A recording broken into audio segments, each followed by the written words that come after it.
qua e fai qua per la presentazione di slide. Dammi del tuo, eh? Dove? Ah, ok, la presentazione qua sotto. Ah, ecco, sì. E adesso si sta avviando. È aperto completamente. È riferito sono bloccato. Quindi abilita il contenuto. Ah, quello non lo vedo neanche. Dov'è dall'altra parte? No, mi sa che è proprio dal proiettore. No, questo deve... Allora, dentro la presentazione ci sono dei video, foto, qualcosa. Ah, ecco perché. Allora, qua, sì. esatto. No, mi sa che devi premere ok, però da qua. Da dove? Allora, Perché? O devo cercare l'altra pagina? proviamo con ESC, posso? Vai. Ecco, adesso è andato. Allora, ci sono delle foto video nella presentazione? C'è qualcosa, sì. Quindi magari prova a... Dopo proviamo a lanciarli. Esatto. Comunque se ho dei problemi, non ti preoccupare. Okay. Sono qua. Possiamo iniziare? Allora cosa dite? Sì, adesso mi sa che siamo tutti. Ci siete tutti? Sì, siamo tutti.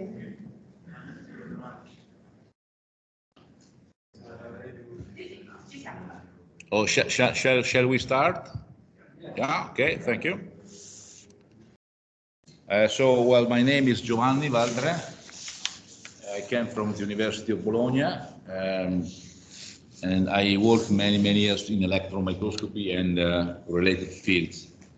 So the lecture of this afternoon will be about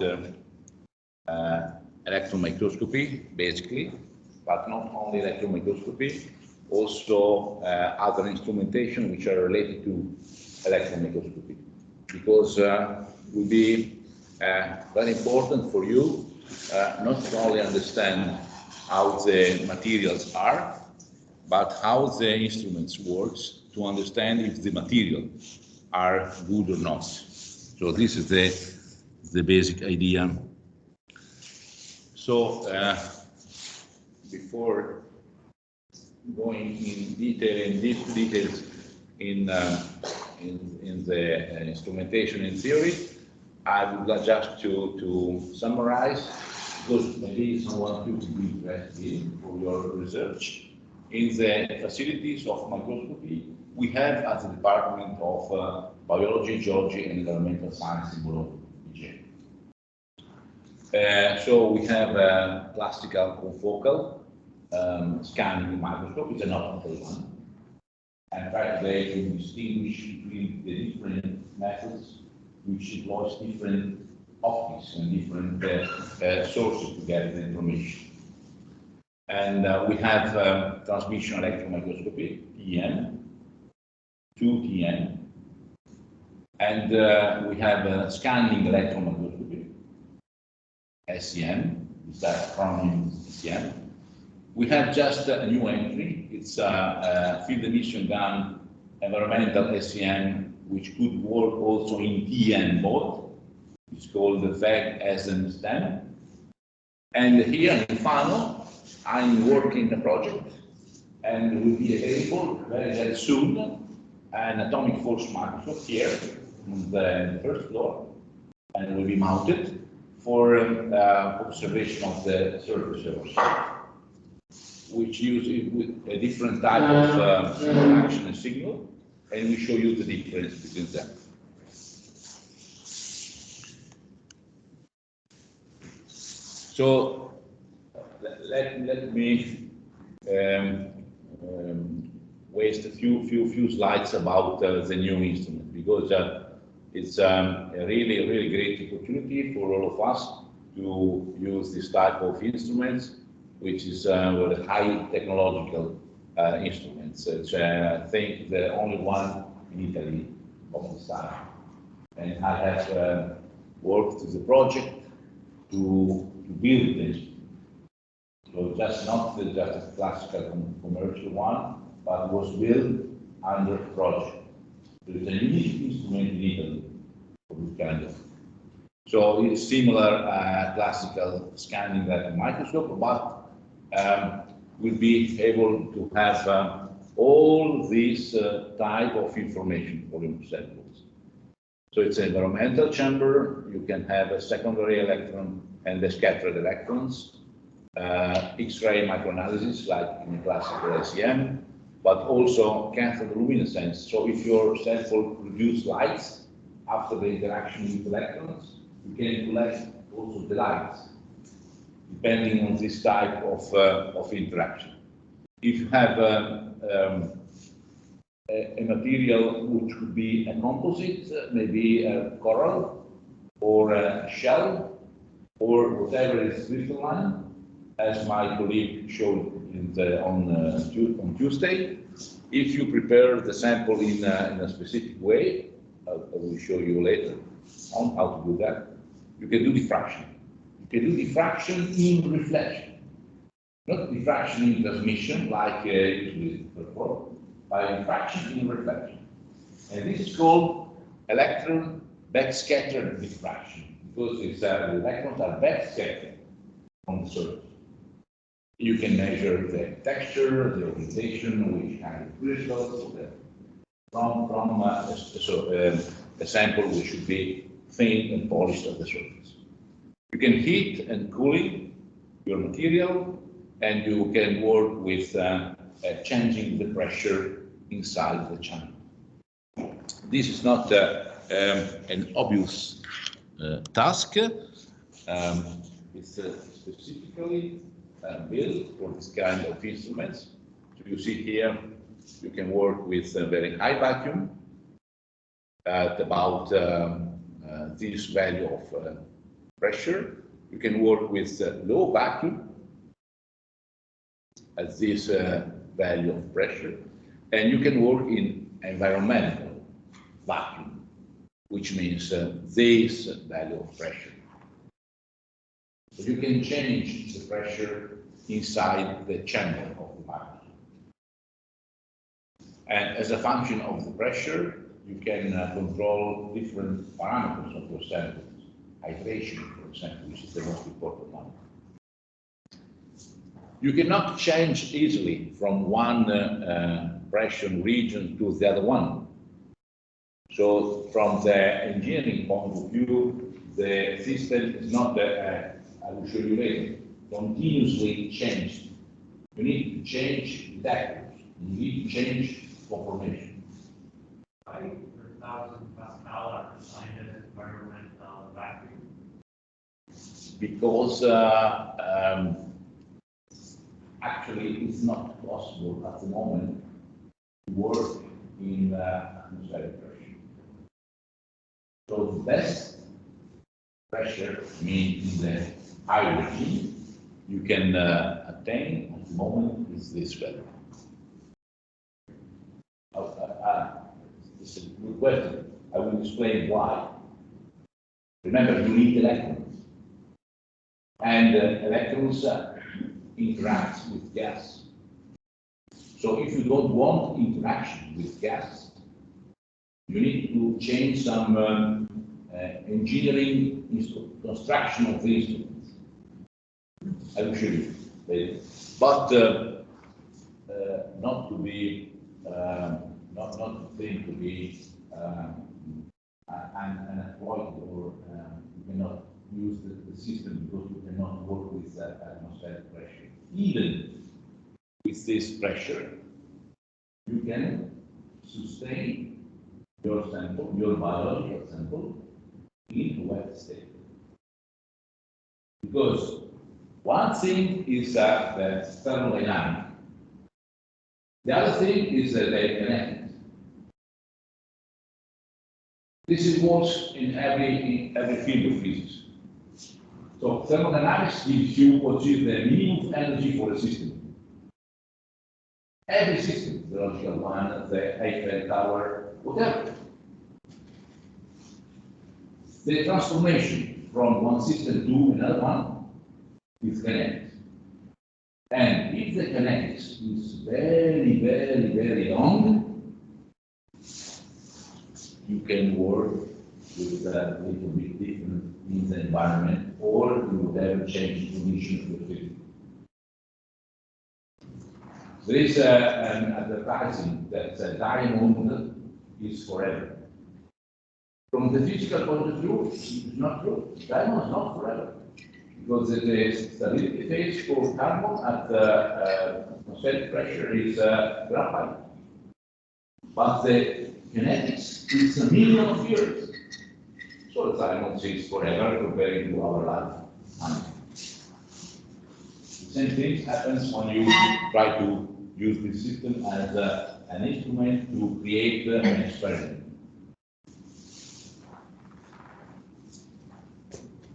You can model the gas type inside the chamber, and you can also try to change the temperature of your sample using the specific heating or cooling stage of the instrument. This is the detail of the chamber. This is a photograph inside of the instruments. This is the specimen holder. You can allow a lot of specimen to be fixed. Every hole here allows just a small stab to be fixed, and over every stabs you can fix many samples. This because from the engineering point of view, it's better to have all the specimens inside, so you cannot break the vacuum, you cannot break the pressure, and then you move to one sample to the one, without opening, changing this.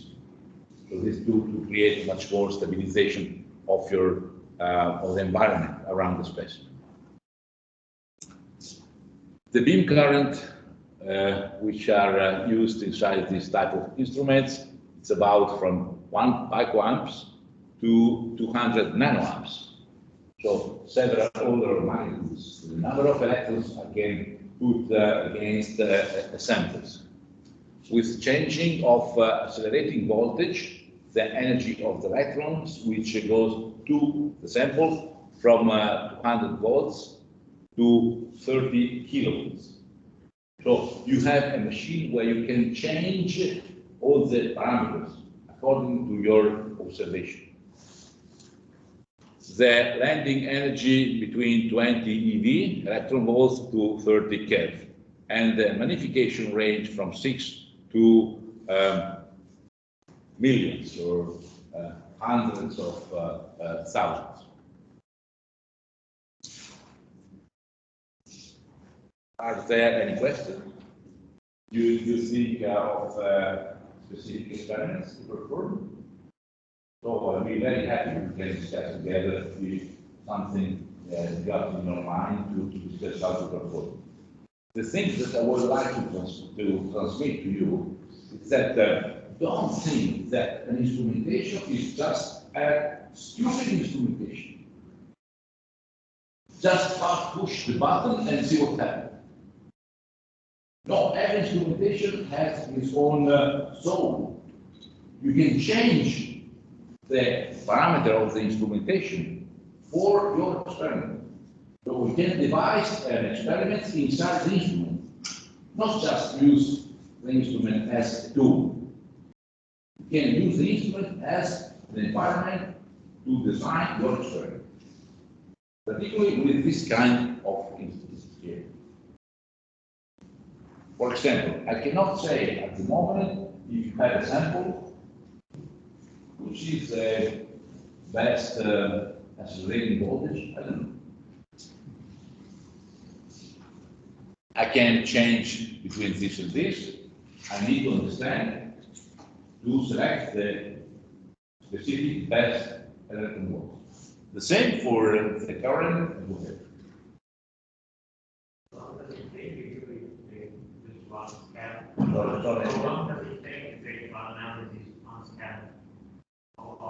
Two seconds. Maybe it's much more, I don't say wasting time, but takes time to set the proper conditions. And I hope during my lecture to get this feeling. Why? Not just use an instrument, just pushing the button and so on. So this is the external part of the instrument. you see this chamber, but in this huge chamber, you can enter object with 10 centimeters in size, 20 centimeters in size, because the chamber is half a meter in size. But you see around, like rays from star, a lot of devices. You see a lot of devices here. So which every of these devices, you can get a specific signal for yourself, depending on the experiment you would like to perform. There is this one, there is another one, there is another one. This is the source. A lot of devices around the chamber. And this is the rear, the back of the instruments. You have a lot of other devices. And every device is specifically designed for a specific experiment. And you can use simultaneously these devices, depending on the type of experiments you are looking for.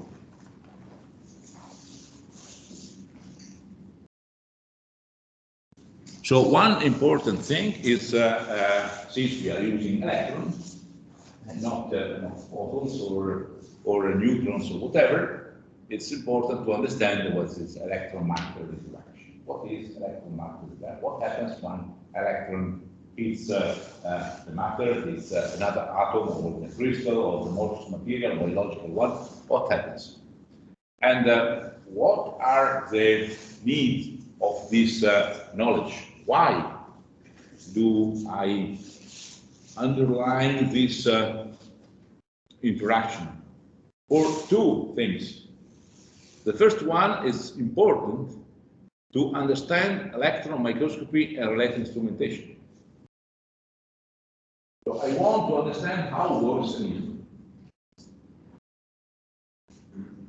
But it's also important to understand your material. Cell, biological tissue, a coral, a shell, whatever. Metal, alloys, whatever. Sure. You need to know all these things because you need to exploit and understand your materials and the instruments to use this and to get the correct analysis of the instrumentation.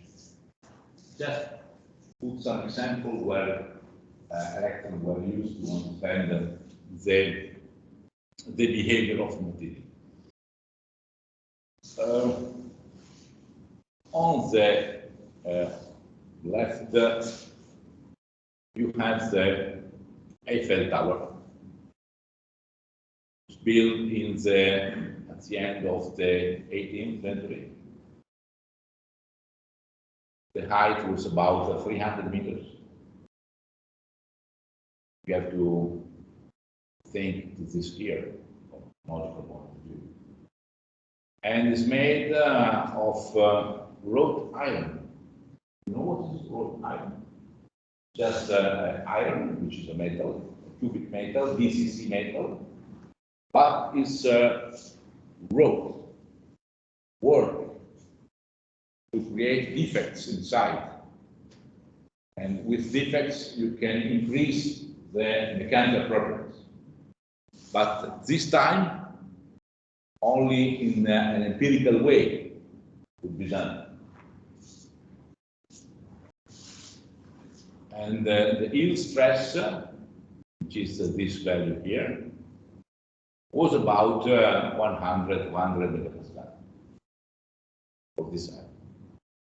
Now, this is Sky 3 in Tokyo. The height is about 600 meters. And the yield stress is 600 megapascal. Always made of iron-based material, because it's steel. But the knowledge of the structure, of the crystallography, I don't want to use the word defects, because they're not defects, are nice things we can create inside the material, not the perfect reproducibility of the crystal. But unfortunately, they use defects. And the defect means the word bad thing. It's not a bad thing, it's a nice thing.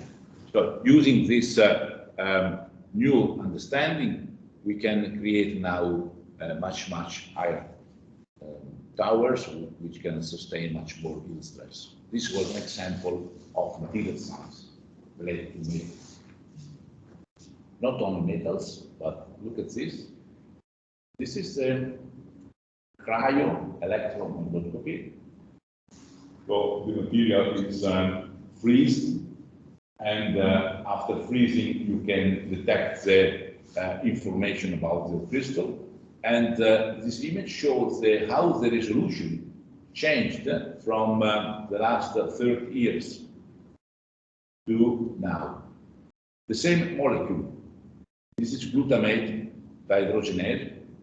And now the resolution using electrons, it's about 1 point angstrom resolution.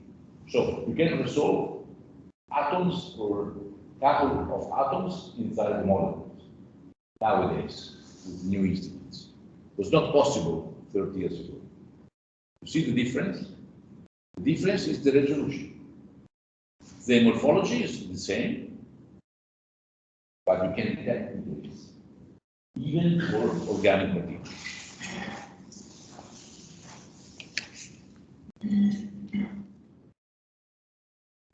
Oh, this is not just a nice so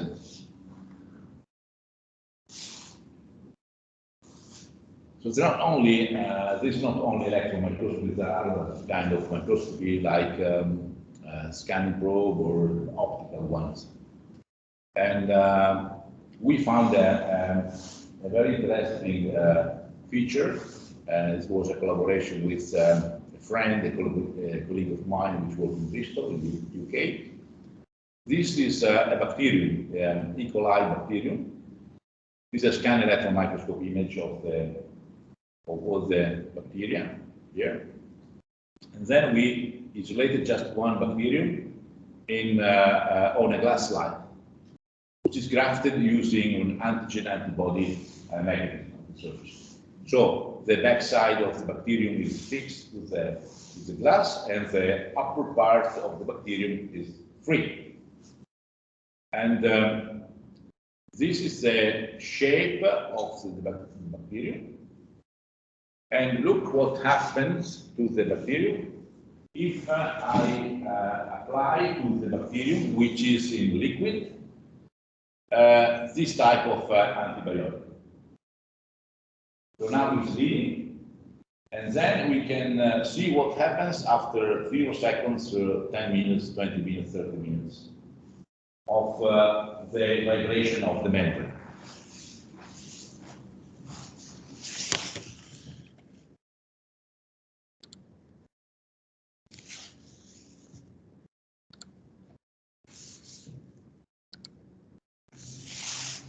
Can you see the vibration? Very high vibration, low vibration, very few vibration, no vibration. After 30 minutes application of the... So how can you see the movement of the membrane? The membrane is moving, okay? But it's moving of nanometer scale. Nanometer scale, 10 to minus 9 meters. So you need to detect this movement, for example, to study the effect of an antibiotic. So how can you detect such small vibration? You need a specific type of microscope. This is called a evanescent field microscope. It's an optical one. But in the case of this kind of microscope, we first, we selected the bacterium, then with the scanning probe microscopy, we focused only on one, and then we used light, and then the light is coming back from the back. We selected the Brewster angle, in which you hold the end only after the different genesis, you only have the wave along the bacterium. And this is called the evanescent field. the specific angle in which you have a wave which will run parallel to the glass slide, not escaping, not reflecting back, just parallel to the glass slide, the specific angle. And this wave, optical wave, interact with the membrane. And the optical microscope detects the vibration. This is an idea how we can use our knowledge to create new instruments to solve one problem. In this case, how the membrane works, using different type of microscope. So after this example, I think it's worth to recall some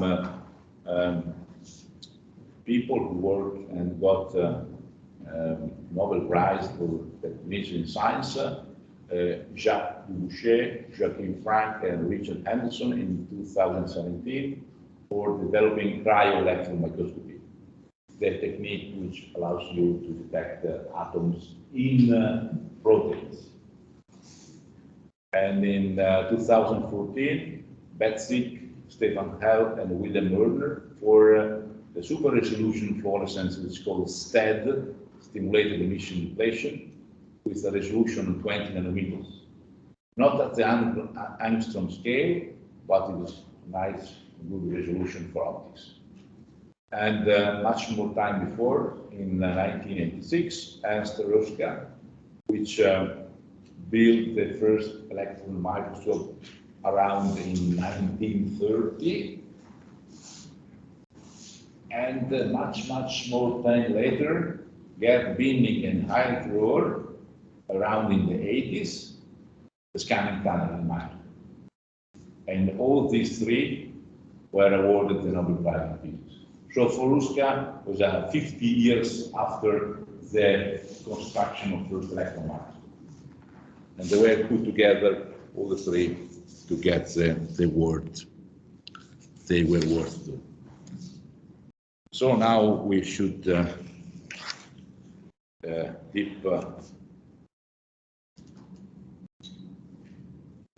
in history. So work. So everything started from this class. This is the classroom of the Department of Physics in Cambridge in 1940.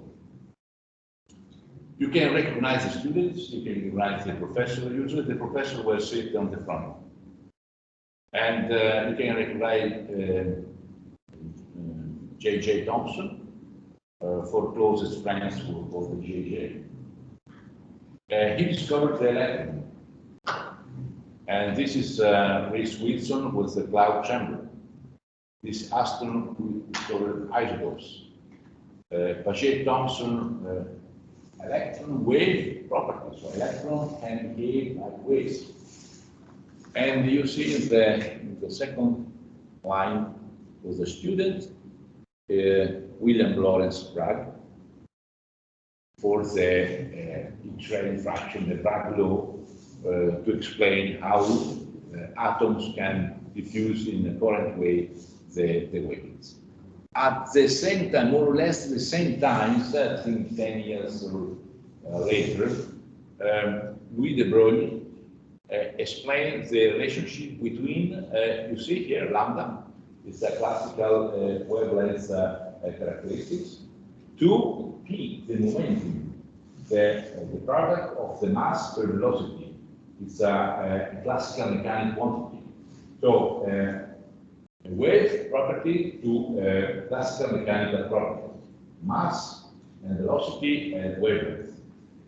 So this is called the relationship between the mass and the wavelength property of particle. That the waves are coming. Something at the time were thinking to massive objects to behave like waves.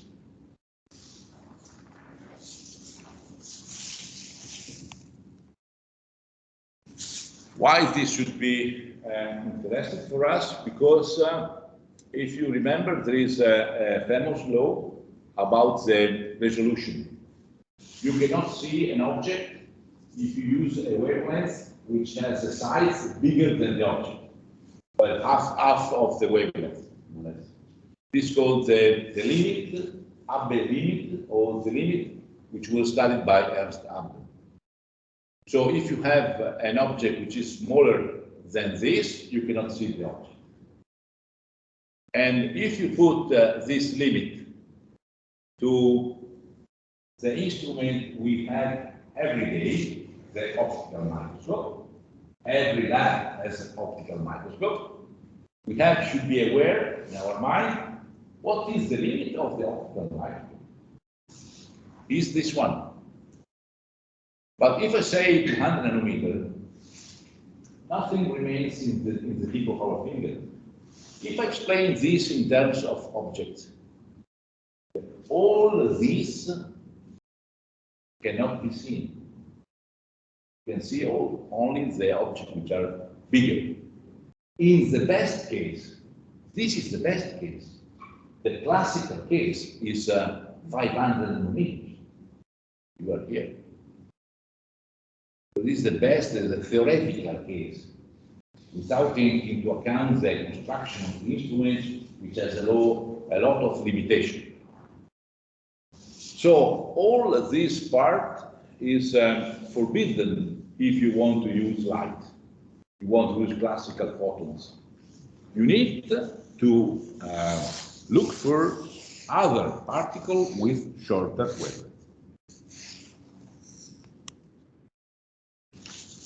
And what this was done, so we can calculate the lambda for photons, for slow particles.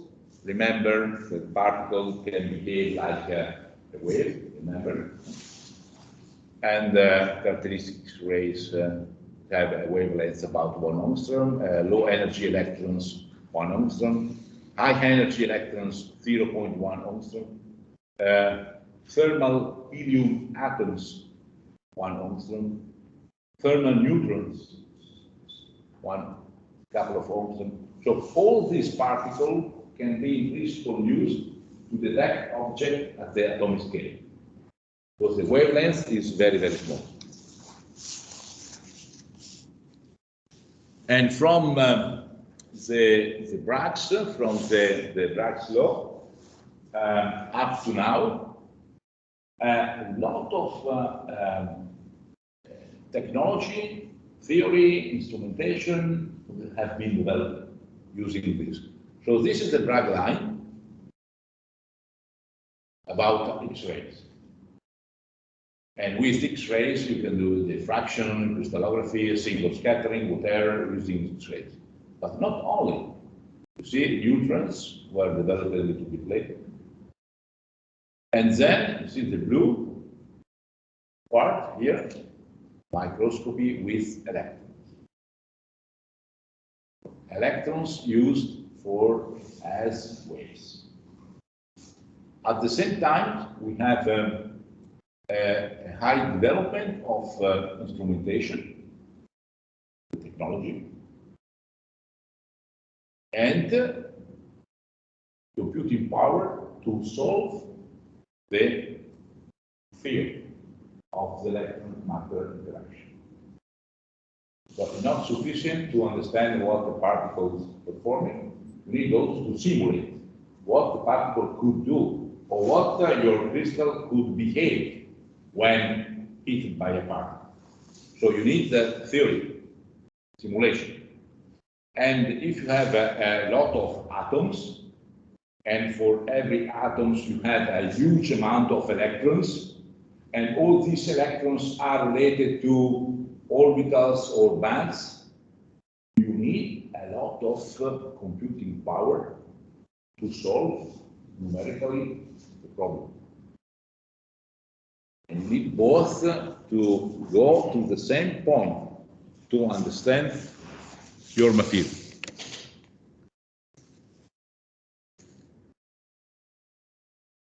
So from the 19th century, which were used basically optical microscopy, a huge number of microscopy techniques have developed, and this is called the microscopy Big Bang from this point. And today, it's a huge amount of information. Today, I try to focus on electrons, different type of instruments, and in scanning probe microscopes.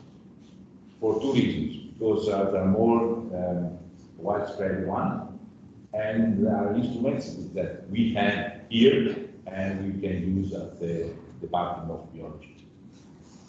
But there are a lot of other ones.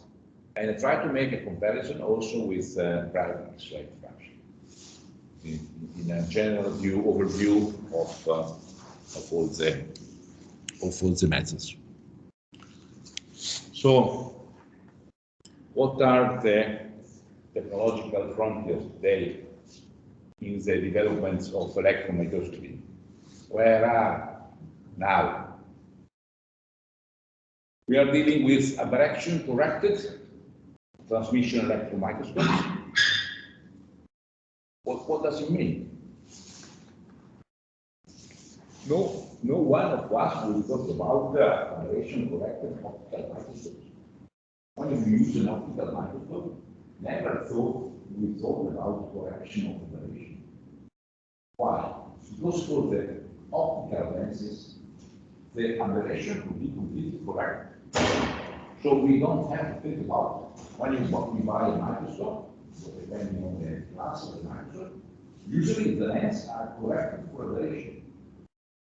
And what does it mean? It means that if you have an optical rays which go through the lens cannot distort the path of the photons. There's no distortion. So the technology in building the lens is very, very high. It's very good. So we don't have distortion in the formation of the image in optics. So we are not worried about aberration in optics. But what happens for electrons, which is not photons? How can you transform electrons in an object which should create an image? You have a glass for photons, and the glass focus the photons in one point. But if you have electrons, what could focus electrons in one point? And this strange object that should focus in one point, how correct is it in focusing one point? Focus perfectly? Distorts? So the problem is this: it's difficult to focus electrons in one point, like for optics. And this is called aberration. Aberration, and now we can have aberration corrected EM. Only very, very recently. It was not allowed 10 years ago or 20 years ago. Only very recent time. Now we can correct the trajectory of electrons like those for photons in optical microscopy. So we have no aberration electronic lenses or aberration corrected electronic lenses. We can also have filters for electrons. If the electrons pass through your set specimen, your electrons can lose energy, so they could have different energy.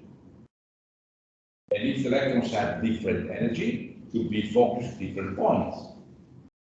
Then you can correct also for this filter. Another point is dedicated scanning transmission electron microscope. So now we can build a microscope, we can scan the probe of the surface, but or measure the transmission. Environmental TM, environmental SEM. We have an environmental SEM, but we can also work in TM. But dedicated transmission electron microscope, which are completely different from technological point of view, can nowadays work also in high pressure, not very high, but similar to the environmental sample. Specific device. This is called environmental EN.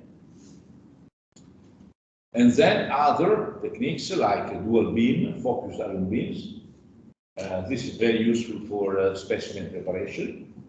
Now we can focus ions to mill your sample. One ion by ion erode your material. And you can control the erosion one ion by one ion after the collision. So if you think to have a sample and you want to polish just with sandpaper, the erosion depends on the grain of the sandpaper. But think instead of having sandpapers, you have ions. Ions by ions, you can remove atoms from your sample. This is called focused ion beam. You can prepare very, very thin and very, very flat at atomic scale part of your sample using this type of technology. It is very, very spread in semiconductor studies, where you need very, very flat samples and without defects. So they use it. But also scanning probe microscopy. You use a probe to see the surface. And this is a stimulated emission depletion microscopy. We just saw the Nobel Prize we won for this type of instruments, which has about 20 angstrom of resolution. It's 25 × 3. So I think we should need 5 minutes of break. Just before the break, just to show you some difference here in the progressive development of TEM imaging. TEM, when you see this acronym, it's a transmission. T stands for transmission. Electrons, you use electrons, microscopy, you create an instrument to create magnification. But the electrons are transmitted. And when you use a transmission electron microscope, you can have 3 types of signals, basically. This is called diffraction contrast. So if you have a sample here with atomic planes, it's crystal. You have your waves, which are electrons, and depending on the angles of your waves respect to the planes of your crystal, the waves could be diffracted by the diagonal, which is commonly used in strain diffraction. Since electrons can behave as waves, as well, also electrons can be diffracted. So this image shows diffraction, and the planes diffract some of the rays in this way, and these rays are allowed to create an image.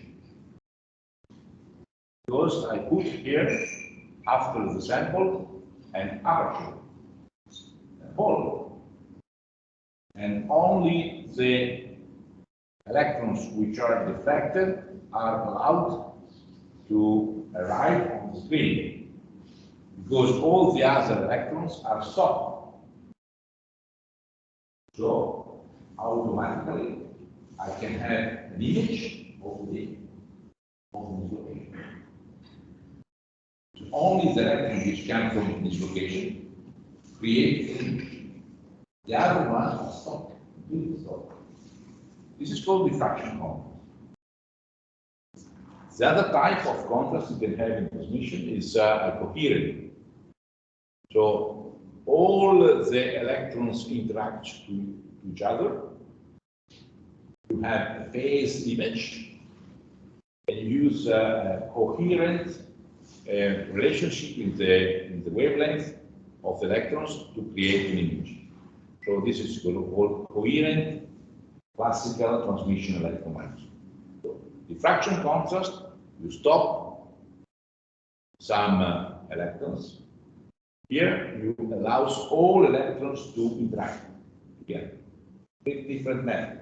It's called coherence, and you need coherence to do that. The third is called incoherent stem. Look, all the rays are not parallel. The rays are focused in one point. So the electrons are focused in one point. You need a lens to do that. Lens will focus in one point. You have a high current at this point, and after the interaction, you take the incoherent scattering of electrons. This is called the scanning transmission electron microscope, because the probe is only in one point. It's not illuminating all the sample, like in optics. If you focus in one point, you need to move the point in a space behind and behind and behind to create an image. Scanning, you need a scanning to do that. In this case, you can illuminate. The first two cases, you can illuminate with parallel rays, like in optics, classical optics. So this is called incoherent scanning transmission electron microscope. And in the STEM, we have this type of approach. What do you think? Shall we have 5 minutes break? Okay. If you have any question, issues, or topics, whatever, please be free and to ask.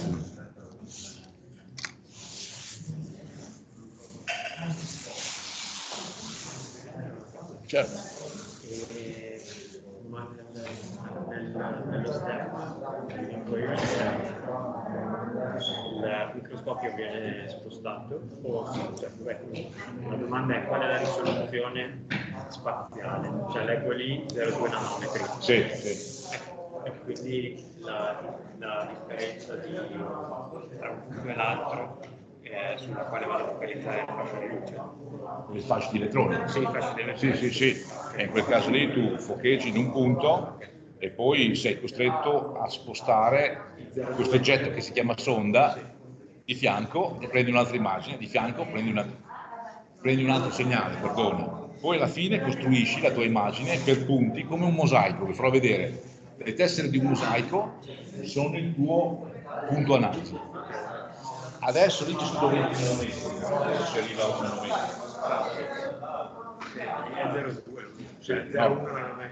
Sì, sì, è la verità, si riesce ad arrivare a... L'interazione tra spirituali e canali cosa si fa? Cioè, se ne viene No, lì abbiamo scoperto questo effetto qua.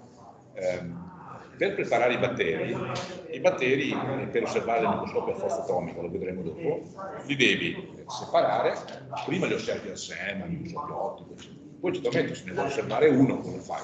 Devi separarlo e, perdonatemi in termini coloriti, e inchiodarlo su un vetrino. Per inchiodarlo su un vetrino usi il sistema antigene anticorpo, quindi copri il vetrino con l'anti di quello che è lui e il batterio sta fermo e lo metti sul vetrino. Lo guardi al microscopio ottico, una volta che è bello fissato, mandi giù la sonda per fare la tua misura in microscopia a forza atomica. Ci siamo accorti, prima di fare questo, che se l'illuminazione che viene dal basso della luce cambiavi l'angolo, a un certo momento trovavi un angolo che si chiama l'angolo in cui tu sul vetrino hai un'onda che viaggia lateralmente, parallelamente al vetrino. È un angolo critico. In quel caso lì l'onda ottica viaggia parallelamente al vetrino e noi guardavamo il batterio, a un certo momento si vedevano delle vibrazioni. Quindi come se fosse l'onda evanescente che viaggia parallela al vetrino, l'onda di luce, non c'entrano elettroni, non c'entrano anche sopra niente, l'onda di luce interagiva con qualcosa che vibrava. Vi racconto proprio quello che è successo, Cos'è, cosa non è? C'è un batterio solo, potrebbe essere la membrana, ma se il batterio muore, e non vibra più, perdiamo la vibrazione. Visto che l'osservazione è fatta nel microscopio ottico, il batterio era, abbiamo dato l'antibiotico, abbiamo visto che quando il batterio è morto, è quello che succede. Però per dirti, potresti inventare un metodo, conoscendo questa cosa qua, per il microscopio specifico. Di seminare, vuoi vedere se il tuo antibiotico funziona o meno, è un metodo abbastanza Grazie. di che richieste? Siccome non abbiamo preso il caffè, vogliamo darci un Vai, caffè vai. volo. E volevo sapere se lei Certo, vuoi ma uno, certo, posso dammi il portare? tuo, ho detto, se no marano. Te lo posso portare? Sì, sì. Come? No, lo apro io. No, ma Davvero? Sì, sì. Grazie perché abbiamo già cambiato un po' tutto gli orari, proprio, quindi... è normale, me lo puoi- senza zucchero. Va bene, arrivo.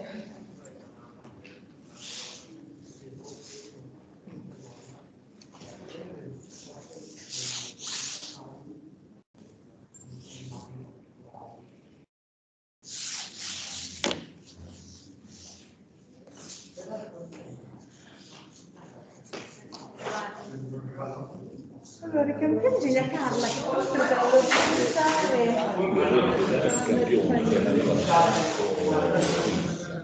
Sì? Già preparato. Dentro dei 5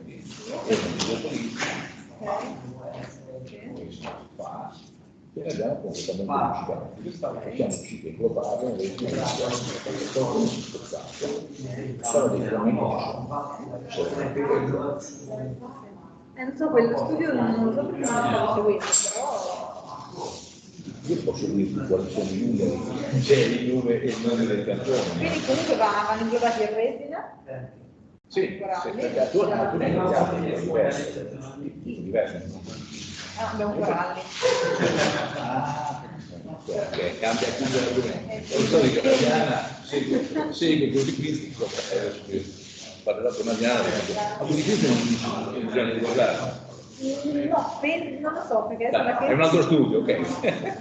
Adesso che sono in America, quindi poi no, penso che l'hanno guardato, però non so niente.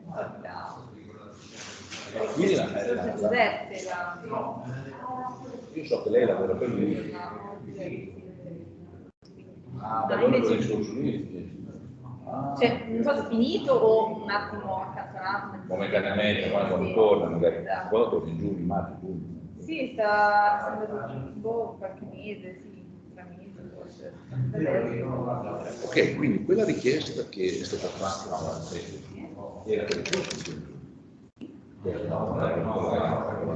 Sì. Esatto, sono coralli, quindi sono corallini. Adesso io ne ho selezionato 4, non presi, ne abbiamo 4 siti, ne abbiamo per sito. Adesso gliela a Carla, che è meno la chimica, e lei, perché io vengo da Fano, però io voglio venire, però mettiti quando decidete. Io sì, quando vengo in prima fine di ricerca qui, poi... Cioè, adesso faccio qua. Adesso sì, da 2 anni sono in casa, alla residenza. Residenza qua. Quindi io di Milano. A due però non sono mai stato. No, sono sì per la specialistica. Ma come si fa? Molto bene, ma questo è tantissimo. Ma sapete questo perché l'estate volevo prendere, non so, una 2 settimane, ma per venire al mare qua, visto che qua è bello. E adesso chiedo quello, però non pensavo che Sì, no, io ormai sono panese a tutti gli effetti. E questo mi non cioè, sì. Beh, le case penso di sì, però... Ma anche la vita. Non la vita più o meno, dai. No, perché Bologna L'estate si sta bene perché c'è il mare, l'inverno comunque c'è il mare d'inverno, la vita si sposta in centro è carino, il centro romano. oggi mi sono perso. Ho sbagliato strada, sono finito avanti un casino, sono dovuto tornare indietro, non capisco, cioè, perché non avevo cioè, sai quando tu piovevi. Allora, tutte le lame a prendere tutte le suole, non si girava per niente, per 3 ore per sapere. No, niente, tornando ai campioni, allora potresti inglobarli in resina, come abbiamo fatto con lui, quando sono grandi.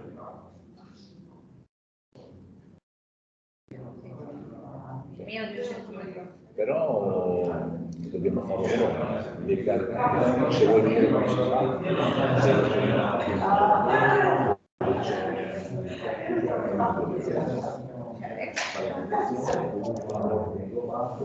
noi li uccidiamo. Giovanni? Pronto? Stefano? Ciao, Ciao Stefano. come va? Siamo al primo break. Lo so, infatti sono entrato. Ah. Stai parlando con l'Arianna? Sì, vieni. È qua. Ti sento che parli di lucidare. Sì, i campioni, ha detto che sono 4, andrebbero inglobati e lucidati a mezzo micron o a un terzo di micron. Ma lo può fare col tuo tecnico? Sì, infatti glielo stavo dicendo. Quindi me li puoi dare oppure puoi venire giù a Bologna. Sì, Bologna. Prima devo sentire lui quando è disponibile, Esatto, quando è disponibile così lui. vedi come si fa. Sì. Poi una volta inglobati, ecco, bisogna prenotare, Stefano, bisogna prenotare lo strumento. Ah, è vero, adesso scrivo a Barbara.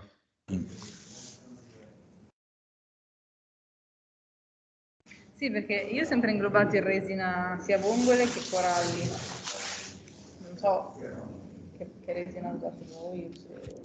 Ma sì, bisogna chiedere al tecnico, onestamente. Non esina per fare laboratorio di rocce, quindi globano minerali, neanche minerali, globano rocce. Però io con loro ho provato a fare tantissimi biominerali e sono venuti bene. Quindi la resina, l'importante è che la resina te lo tenga ben fermo, perché quello che vorrei fare io è lucidarlo molto bene, per evitare effetti di toppografia. Dopo andiamo al Raman, ma al Raman vorrei fare 2 cose.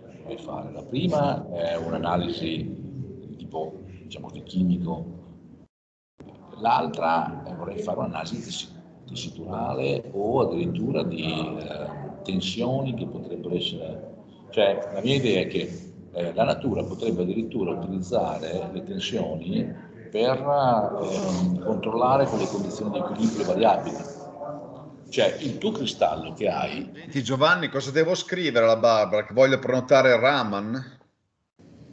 Allora, quella mail che prima di scrivere alla Barbara, ci sentiamo stasera?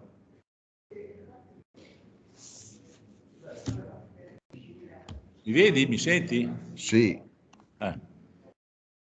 Sentiamoci stasera perché ti dico cosa scrivere esattamente. Ma io stasera però non riesci a dirmelo adesso, no? Problema. Ma non l'aveva già scritta quindi la mail? No, perché nella mail mancava, cioè lei ha detto lo strumento non si può prenotare perché non c'è regolamento e ha chiuso lì la cosa. Però volevo scrivere invece, perché nel regolamento c'è scritto che ci deve essere uno che è stato formato, eccetera. Gianfranco ha fatto il corso insieme al tecnico tedesco. La Barbara si è dimenticata che c'era lui e lei, anzi, secondo me Gianfranco c'è rimasto solo. Gianfranco è il tecnico. No, Gianfranco è quello che lavora con noi, quello che ha fatto la lezione l'altro giorno. Sì. E lui ci darebbe una mano, capito, per fare tutta quella prova, capito? Oltretutto stiamo simulando la parte tessiturale, quella che ti stavo dicendo.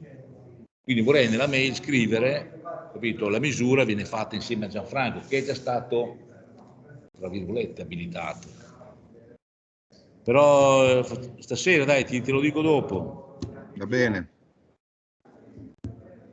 Ok.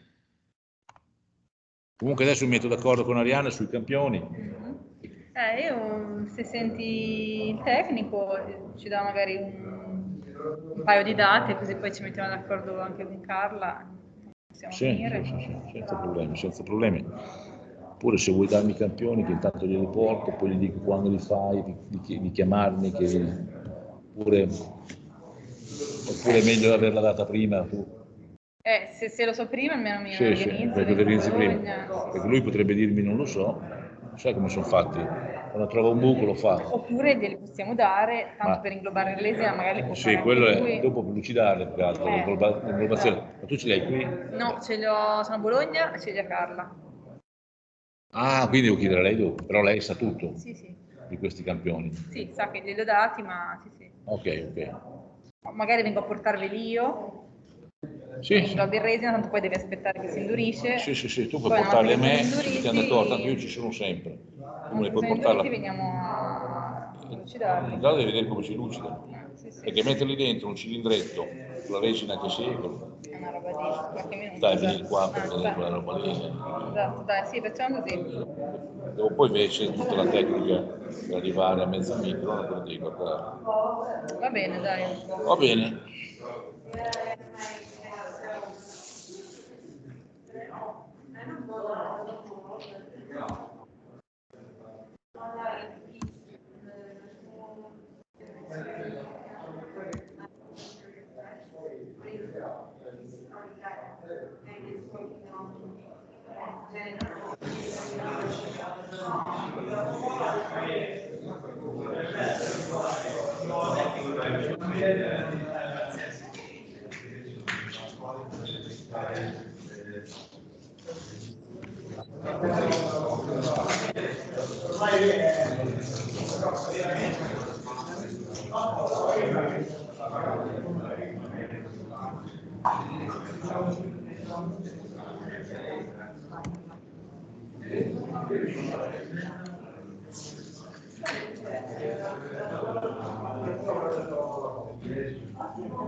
No, ci sei dimenticato di me, ti sei dimenticato. No, è qua.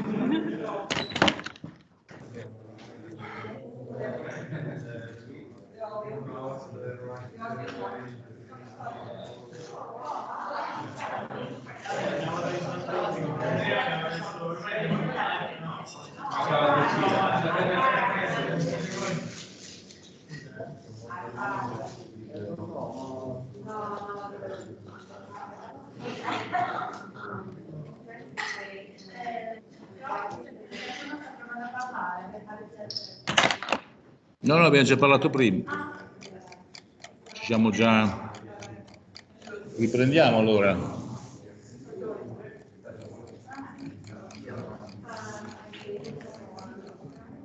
Allora, eravamo arrivati...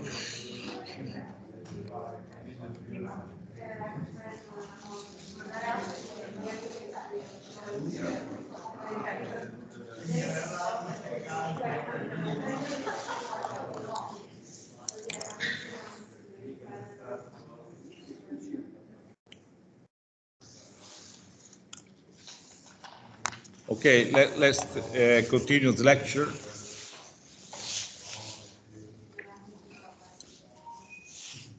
So we will arrive to these three working conditions for transmission electron imaging. But now all this would be achievable only saying thanks to these people that corrected for the aberration of electrons inside the microscope, the electron microscope. And the correction of aberration is a saga, so it's continuing in revolution works. So Harald Rohls, Max Heider, and Ondry Krivanek. It's not just an expected improved spatial resolution, but we can have other side things which could be used. For example, if we work in a specific condition for contrast, we can see light atoms inside the crystal, and like oxygen and nitrogen, for example, if it's ordered inside the structure. We can have much greater probe current in the scanning transmission electron microscope. This was a side effect related to aberration correction. When you need signal, to dig signals, some people try to increase the current in the stem. Reduced depth of field was another side effect of the saga. Production of improved ancillary equipment. environmental transmission electron microscope, not environmental SEM. Environmental DEM is another side effect related to the aberration correction. More efficient use of other signals, electron energy loss spectroscopy, X-ray, secondary electrons. So a lot of other signals were developed. Over 500 aberration correcting instruments sold after the improvement from these people. And the cost of such instruments is very high. It's over than 2 billion euros for each instrument, which has the correction to aberration. For instrument without the correction of aberration costs less 1 million euros. But if you want an instrument with correction of aberration on the lenses, costs many millions. So this move towards more centralized procedure.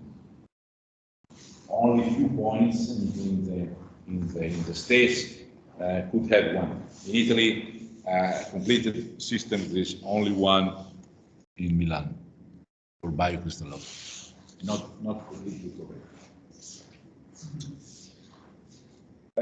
This is, for example, what I said before. If you use a specific approach, which is called negative contrast, don't want to spend much time here, just to show you the result. You can detect, you see in the crystal lattice, this is a regular crystal lattice, this is experimental, and this is calculated by simulation. You can see also the position of low atomic number elements. In this case, oxygen in this compound. It's possible to resolve the position not only of high atomic number elements, but also of low atomic number elements in the crystal lattice. Given to the energy resolution, electrons which pass through your samples can lose energy. And they lose energy as a function of the interaction. The question from the engineering point of view is how much is sensitive my system to understand how much energy my electron has lost. This was just technical issue. How much is sensitive the detector to measure the loss of energy? Because if the system can measure loss of very, very, very small energy, like few electron volts or fraction of electron volts or milli electron volts, you can extend the capability of your instrument, because you need to transfer the energy loss of what the electron has produced inside the specimen. Did you remember the lecture of our colleagues? So in your solid, you can have molecular vibrations. If your object is a molecular crystal, you have molecular vibration with different types. But the energy related to molecular vibration is very, very small. Very, very, very small. If your electrons, which pass through the specimen, lose energy making this vibration, the energy lost is very, very, very small. So you need a system to measure, capable to measure this very, very small energy. So if the detection capability increases, you can measure also molecular vibration or collective excitation of electrons and a lot of other signals which were not only related to primary ionization, but also other features of your solids. This is For example, plasmon imaging. Do you know what's a plasmon? Plasmon is it's a collective oscillation of electrons. So if you have a solid, not just one molecule, but you have an ordered solid, and some electrons of the valence band or the conduction bands feel each other, and they behave similarly. Okay, it's like it's an example I used during the lecture. For instance, we have 200 people here, and maybe only we 10 are taking the coffee. We are talking about the coffee. Only we are connected with the coffee, and we are electrons connected by this feature. Not all the other one. Only we are connected to this physical process, the coffee. The same thing happens. So you have a lot of electrons. Some electrons can behave together, and they create what's called a pseudo-particle.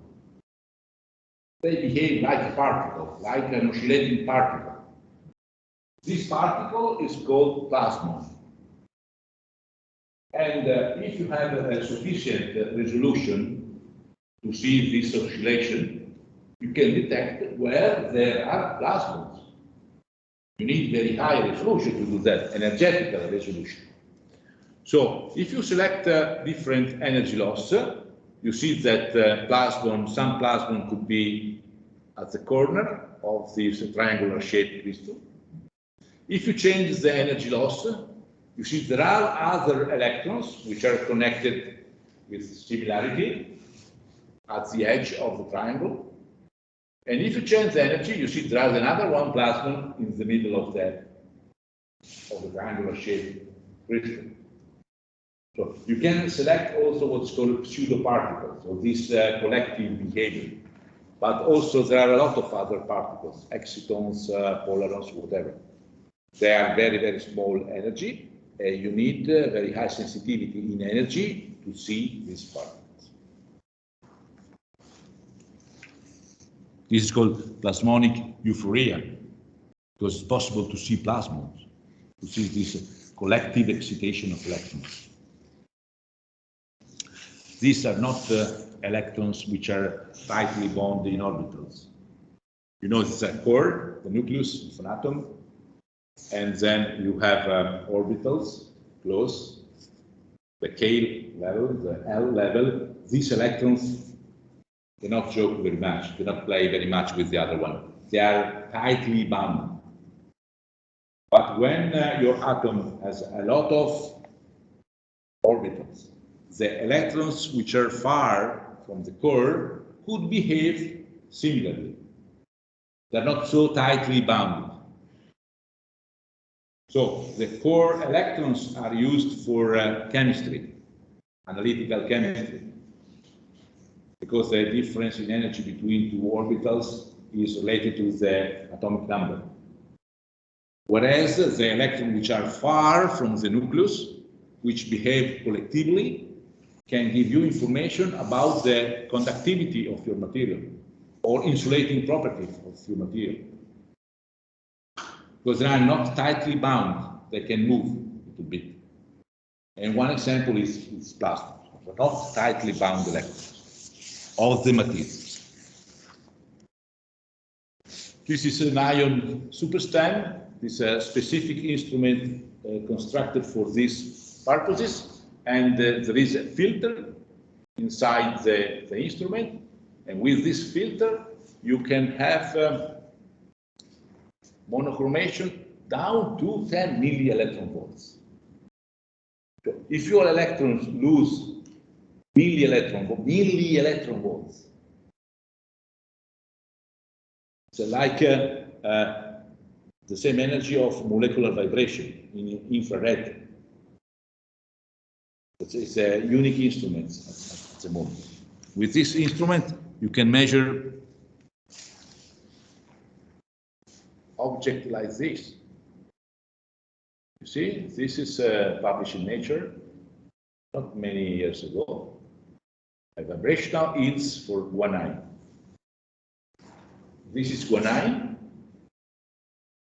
It's a guanine crystal above a specimen holder. The black is the vacuum, where the material is not present. So the gray is the material, the black is there is no material. And look at the spectra. This is the spectra, the infrared spectra of guanine. Take guanine with the infrared spectrometer inside. And these bands of guanine are in the order, you see this electron volts, fraction of electron volts. But if your electrons lose energy, and you are capable to see the energy loss by the interaction with guanine, you have a signal from electrons above, black one, electron energy loss spectroscopy. You see the same peak from infrared. So the resolution in energy loss is comparable to the resolution in energy, not spatial resolution, in energy, to the oscillation of molecules as detected by infrared.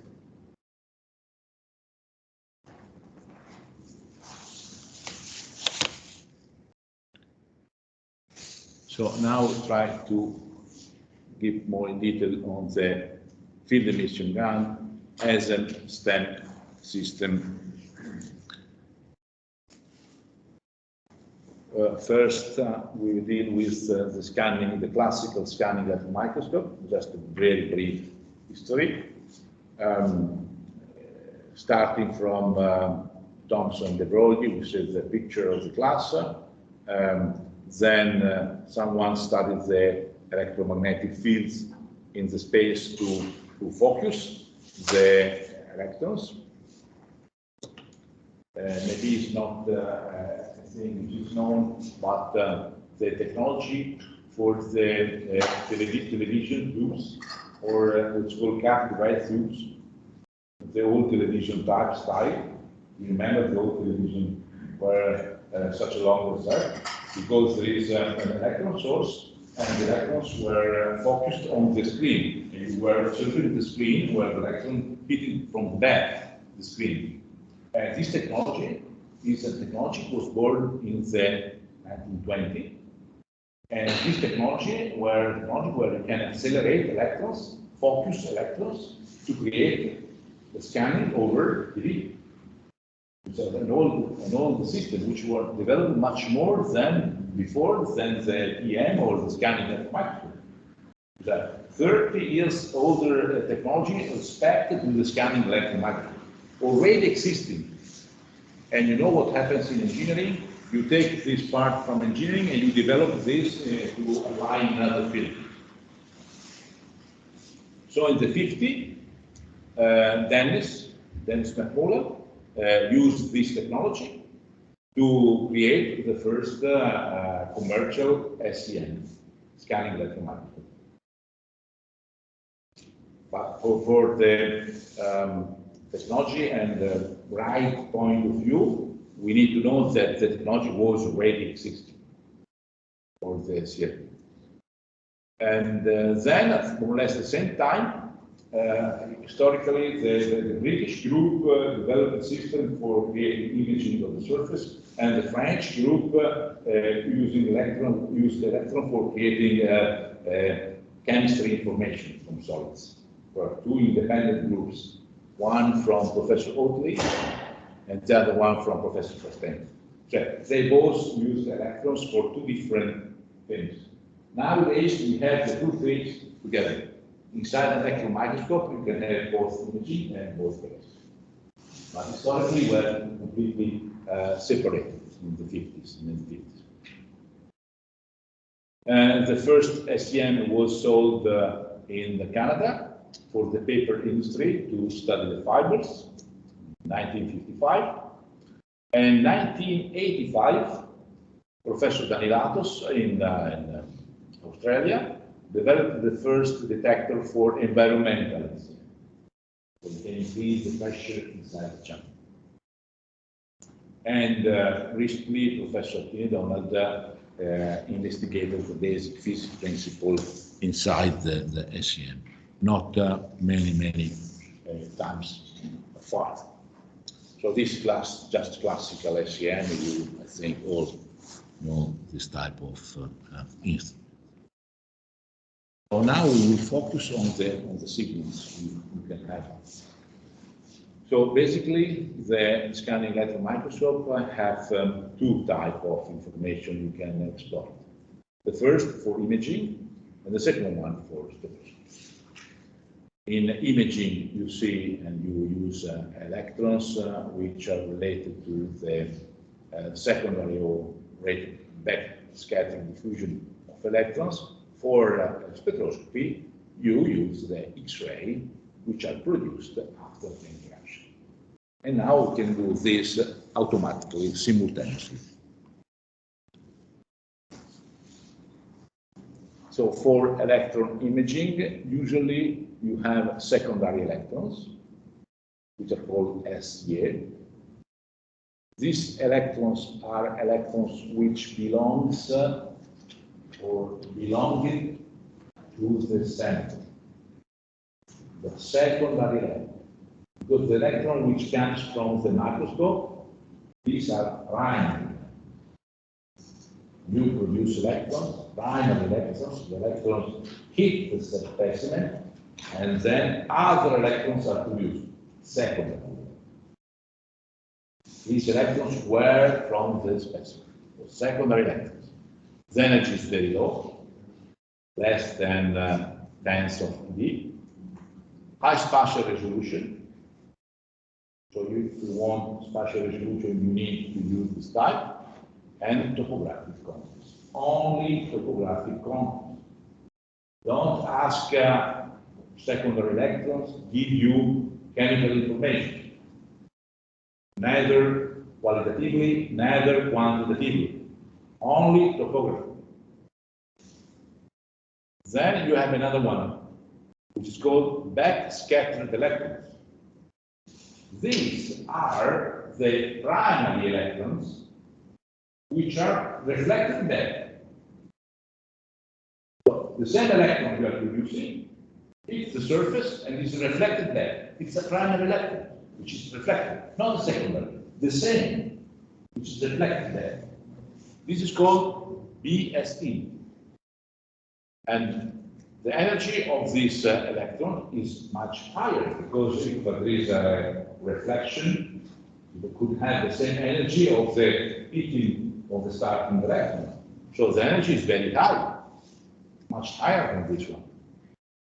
And the resolution depends on the beam energy.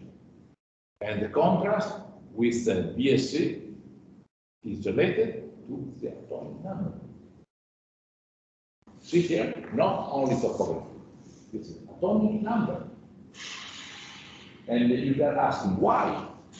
If you use this reflecting electron, you have an information on the atomic number. Atomic number means chemistry. So the atomic number of oxygen is 8, of carbon is 6, of silicon is 4, aluminum is 14. Aluminum is 13. Yes, more or less. Why there is an information related to the atomic number? Because when you hit the electron, you hit the nucleus, the reflection depends on the atomic number. So low atomic number, low reflection, high atomic number, uranium, high reflection. You can discriminate within the center. So the contrast depends on the atomic number. It's not quantitative, just qualitative. But difference in imaging means difference in average atomic number. The other thing we show you in a few times is from where these electrons come from. So, Professor, how does it let's say in sample number you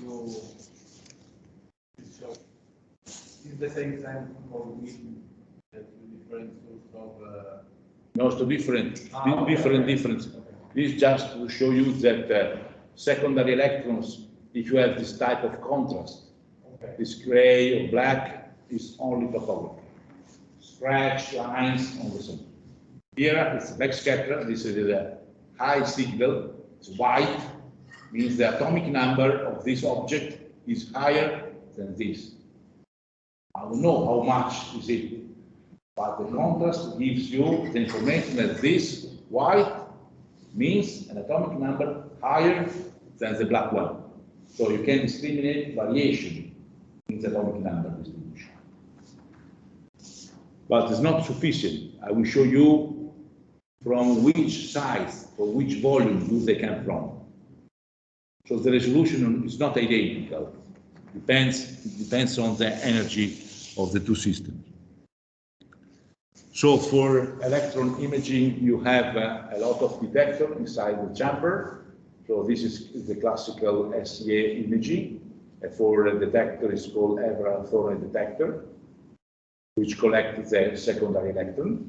And for the backscatter, you have, you see this ring, annular ring detector. So the electrons which come from the lens, there is a hole here. The electrons come from the lens, hit the sample, reflected back, and these rings are these rings here.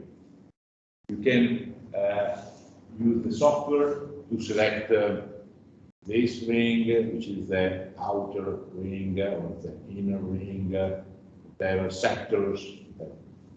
You need to put this detector in the middle. So from the engineering point of view, it's not very easy. You need to control all this device to be put inside or removed. The third signal is X-ray, which comes from ionization of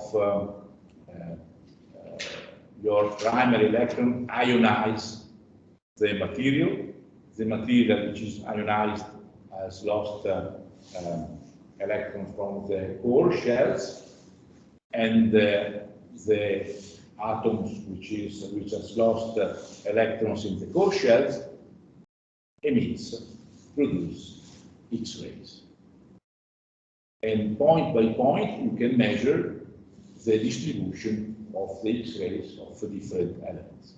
For example, here you have a cement particle. This is topography with secondary electrons.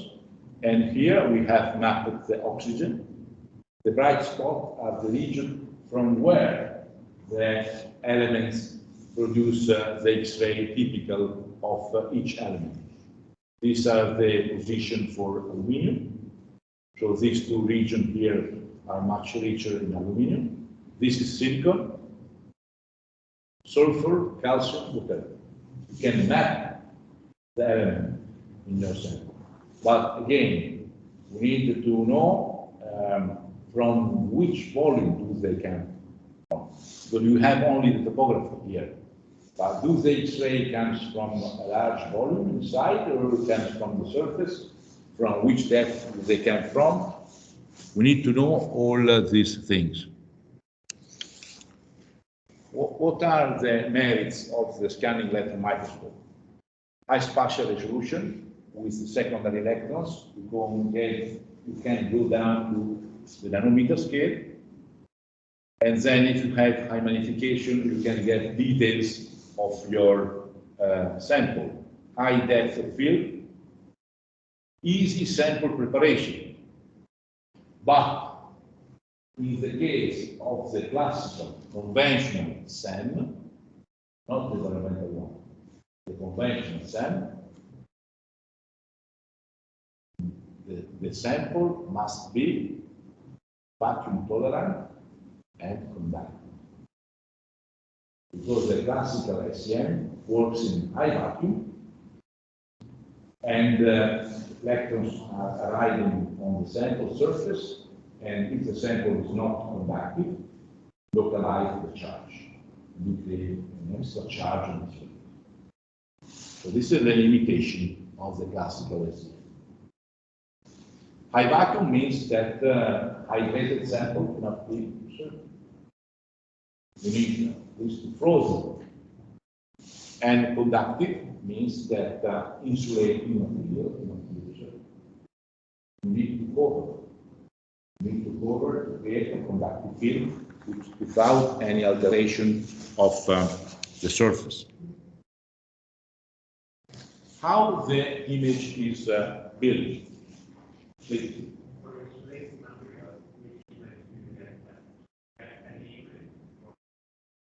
You can get image at the beginning, then when you continue to put electrons on the surface, since electrons cannot move, because you are using electrons to observe, so you are putting electrons on the surface, electron cannot move because it's insulated material, you are creating a negative field. And this negative field would be so high that deviate the other electrons. You cannot see any black region. So how the image is built inside the electrons scanning electron microscope? The image is built by system. It's like a mosaic. So it's built by pixels. You see in this mosaic of the 6th century, you have a lot of tessera. You put all the tessera, creating one line, another line. All these lines create a frame. So you think that a tessera could be the probe of your electron. You have your probe in one point, and you get the signal. You move the probe in a point just behind or aside, and you get the signal, and so on. So every time you move the probe, you get the signal, you reconstruct the image. So by lines, and then by frames. One line and one frame. And the software helps you to reconstruct the image. The size of the tessera is the size of the interaction of the electron with your specimen, creating a specific signal. But remember, not all signals comes from the same size. So the size of the tessera depends on the interaction. I will show you this effect. This is very, very important for you.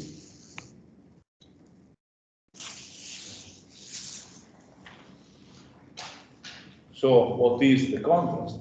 Well, the contrast is different in the signal from one tessera to the other tessera. I just changed to black and white. And if you want to see something, I need the difference in the signal, in the color from one tessera to the other one. If not, you don't see anything.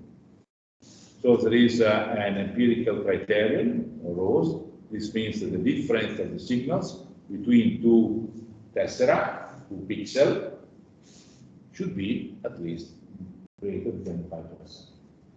Whatever the type of signal. This is called the contrast.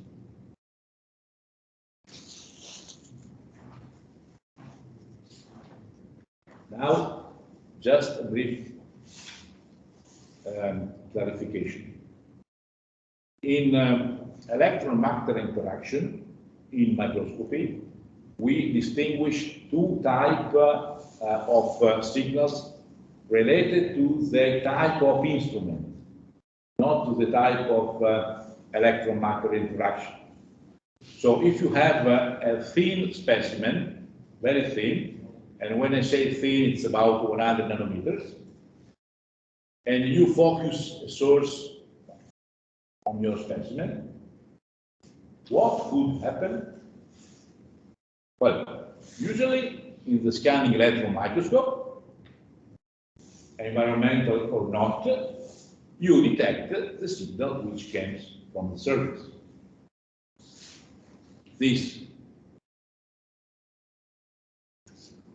secondary electrons, backscattered electrons, X-ray, whatever, they are collected from the surface. But if your specimen is thin enough, your electron could transmit through. So you could have these signals, but also this. A lot of them. And these are transmitted electron, elastically transmitted, or inelastically transmitted. And this is called scanning transmission electron microscopy. If the probe is scanning, you have a scanning transmission microscope. If the electrons are focused or parallel, you have a transmission electron microscope. So the letter S only means that your probe is focusing in one point and is moving, and not fixed in a position with a huge illuminating electron area. This is only a scanning. Fixed probe in one point and moving the probe, creating a line and creating a frame. It's a scanning. If not, it's just a transmission or electron emission. So how it's built a scanning electron microscope? It's made like this. You have a gun with this chamber here inside the column. This is a conventional SEM, not an environmental one. You have a filament which produces electrons. These electrons are accelerated to the specimen, but during the acceleration, there are lenses which create the probe. You can enlarge this probe.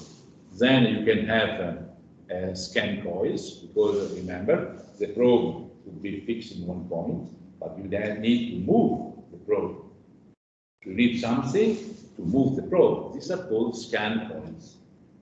They are in this position. So you fix the probe here, and then you make the probe moving. And then you have all the detector which collect the signal which comes from the surface. This is a classical SEM. A classical SEM. You see there is only one chamber, low cost, because you have only one chamber, only one pumping system, low cost, because you have only one pumping system. All the system stays at the same vacuum level. Usually very high vacuum, so no water induced. And the material is not conductive, you need to prepare to create the material conductive. This is the classical SEM schemes.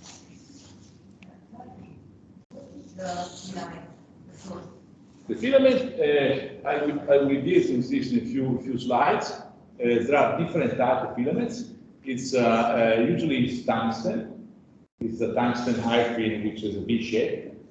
And if you have a low-cost machine, the filament is heated by inducing a current flowing through the filament itself. It's heated up and produces electron by heating. Very, very, very low cost. There are other type of sources which are much higher cost. I will show you. It's a field emission source, which produce much more electrons per unit area per solid angle. If you want a probe with a lot of electrons, you need to change to this type of source. Usually, the common is just it's called tungsten hairpin.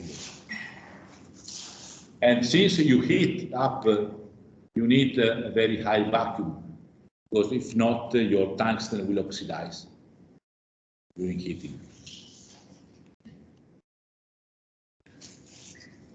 Just to answer to the question, the type of source of thermoelectronic emission, tungsten, or field emission, which are called field emission type of sources. The thermoelectronic emission or tungsten type sources are made of a filament, which is a V-shaped, like this one. This filament is fixed inside a steel cylindrical chamber with a hole. You create a current passing through the filament. This is the supply of the current.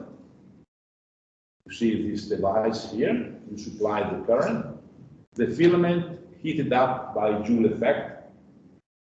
And the energy of the produced by the current will allow electrons to escape from the metal and create all this electron cloud of electrons escaping from the metal, produced by this circuit here. For this reason, you need to use tungsten or similar tungsten material, because it's a high melting point. You can allow to pass current without melting the metal itself. You have a lot of electron here, but you need to focus the electron in one point. So you need to bias your cylinder, which is called VanElt. VanElt was the person who developed this type of source. And you see there is a polarization between the VanElt and the filament, an external polarization. So the electrons which are produced here at the top of the filament are focused in this point. It's like a lens. It's like the first lens of the microscope. So you focus your electron here. And then if you put a whole anode here, you see here an anode, it's a metal with a big hole. And if you polarize the metal respect to the VanElt, see here, high voltage supply, then your electrons here are accelerated through the metal. But for safety reason, you keep the anode at the ground level, zero potential, and you polarize the VanElt. So the high tension is only on the VanElt, not only on the microscope. You make the opposite.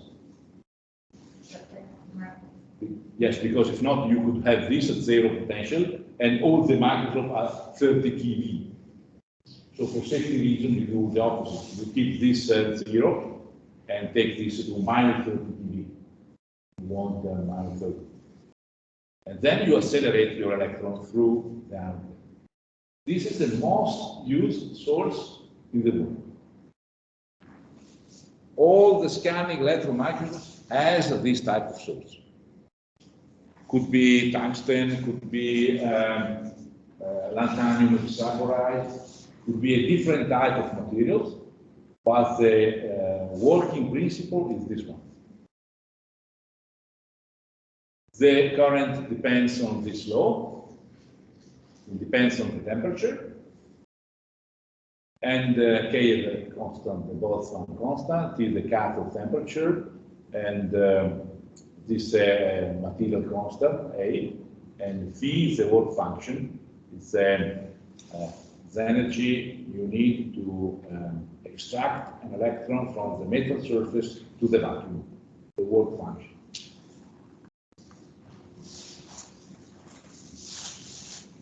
Very, very cheap sources, very, very easy to build, very, very easy to change, but they have a limitation in current density. The other type is what's called FEG, field emission gun. Field emission gun is a completely different type of source. Yeah.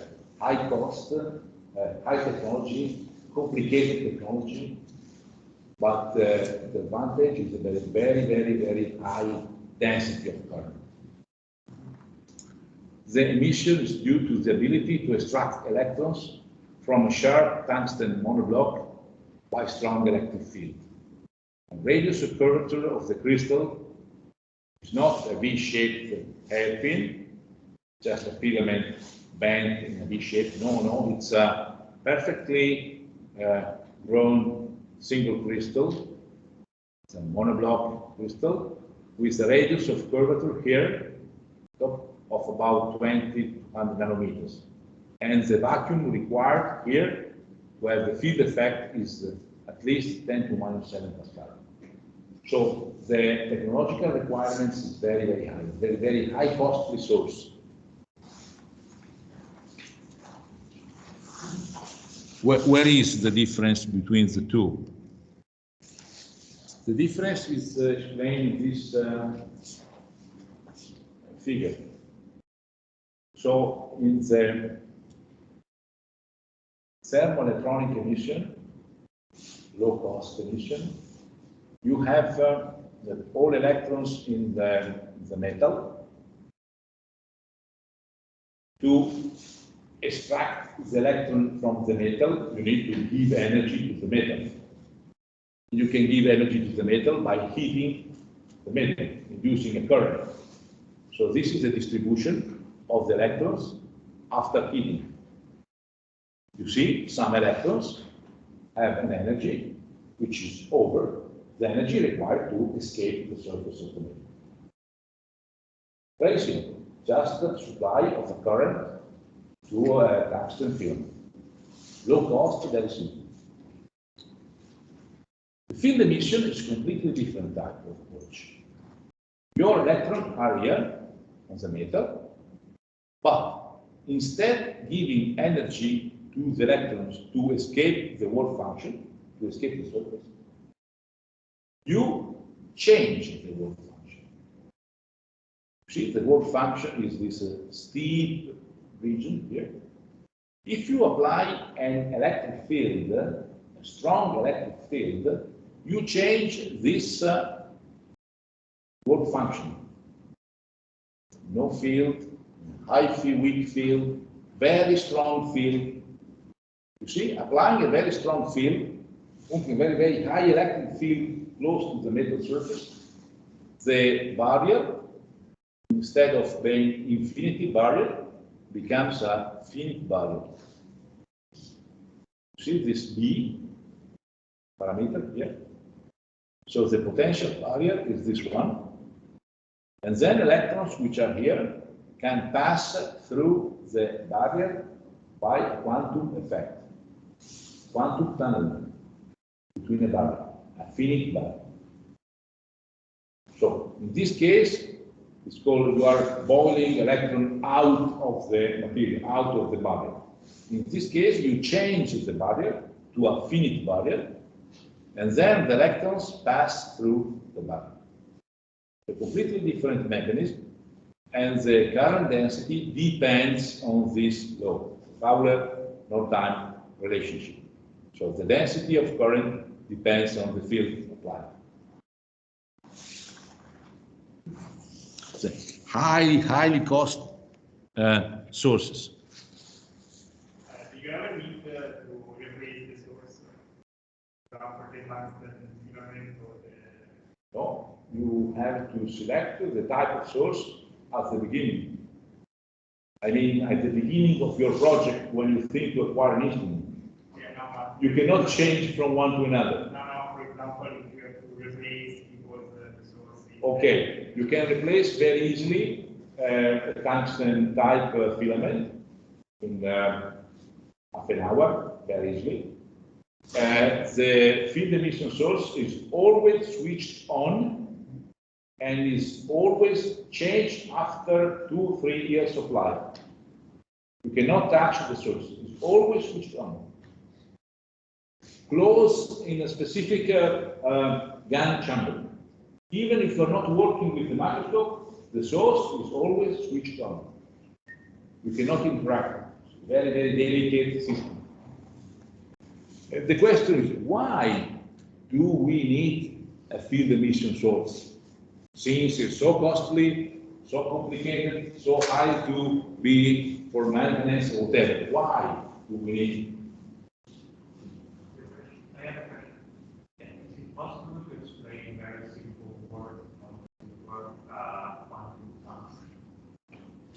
Yes, okay.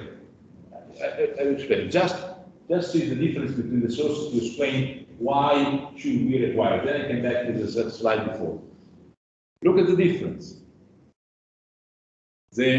I just underline in red the difference. So, emission current density much higher if you have a field emission source.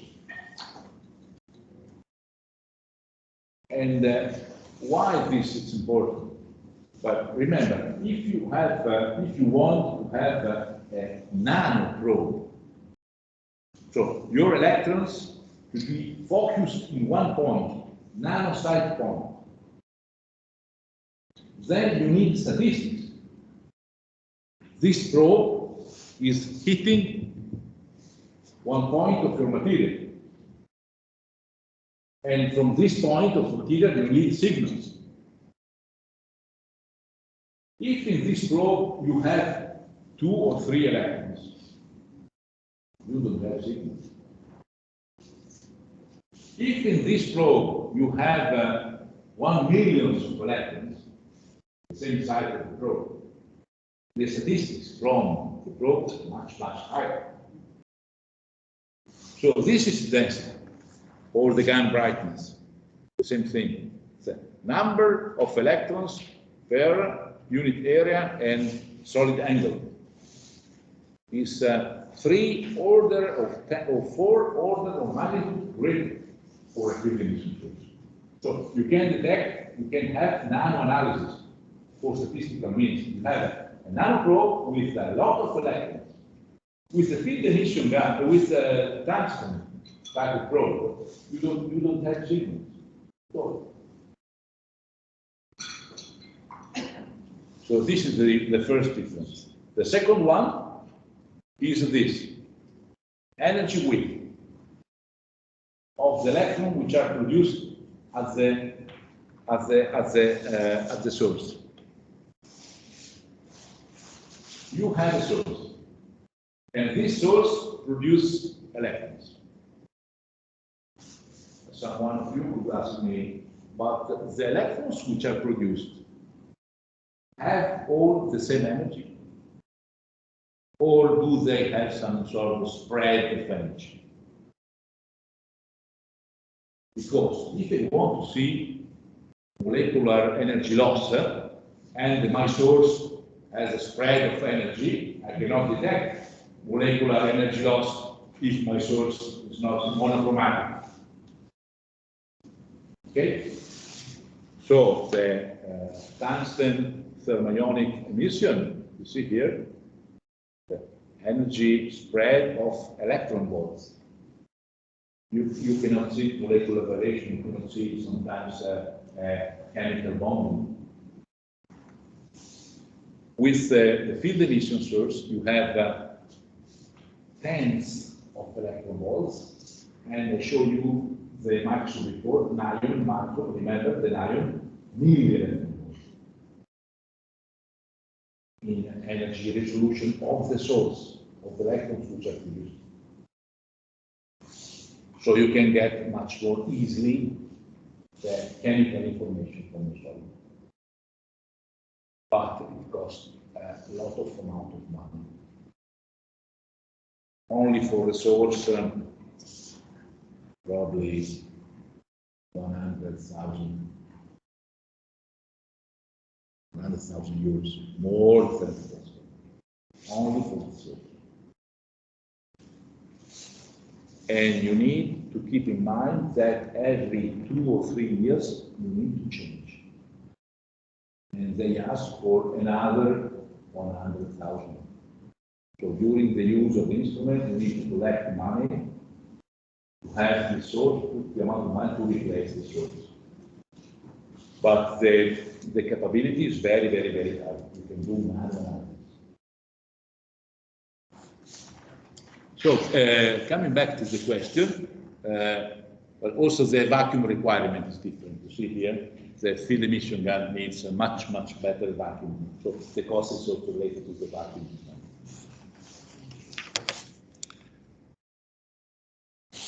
Okay, this is a quantum mechanical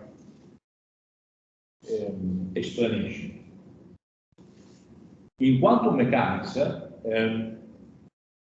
you know that the physics tells you that you have a probability to find an object in a particular space or point of the space.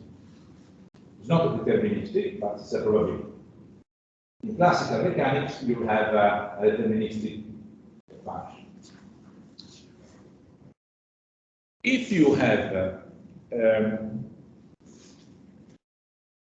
infinite barrier of potential, like in this case, this means that your electrons are here, and to overcome the barrier potential, you need to pass through the barrier. The barrier is infinite, no sides of the barrier, infinite.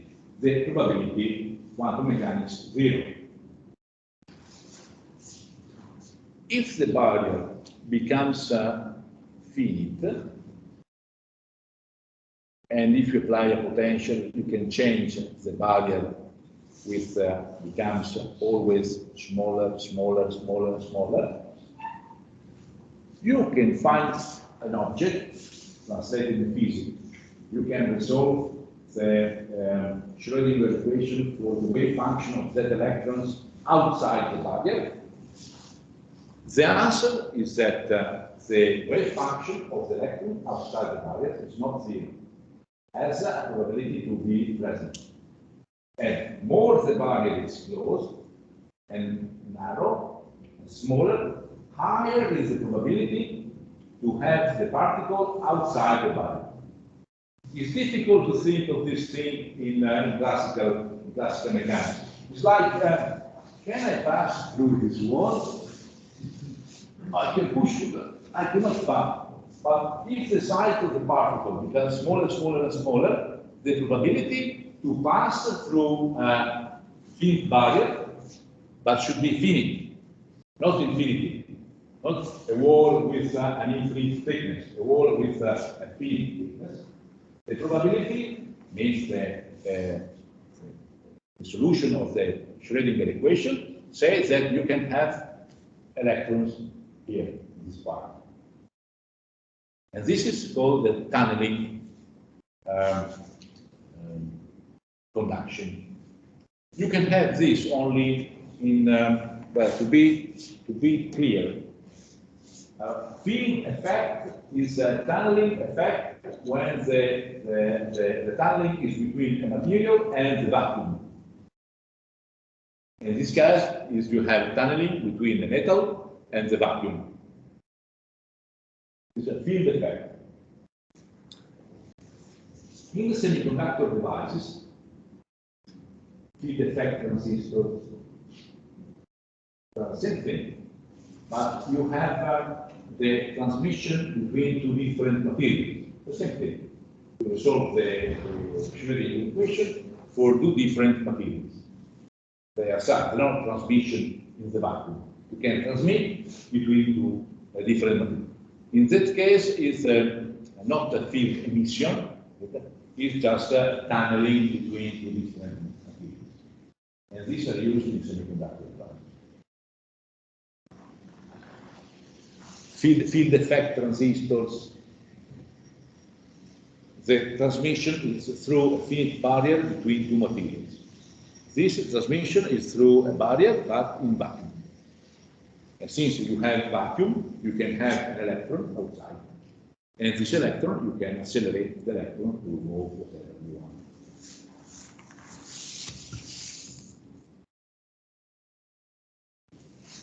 This is the important thing that I just need to underline before.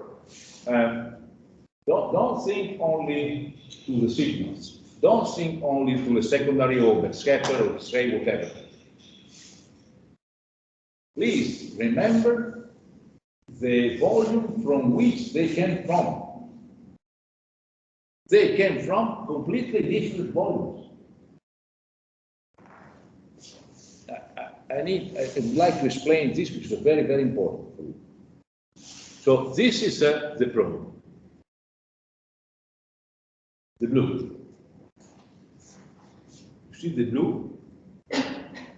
This is the probe. And let's assume that the probe is focused 1 nanometer above the source. All the electrons are over the sample in 1 nanometer size. Okay? All the electrons are here, focused in one point of 1 nanometer size. The question is, what happens under the sample, inside the sample,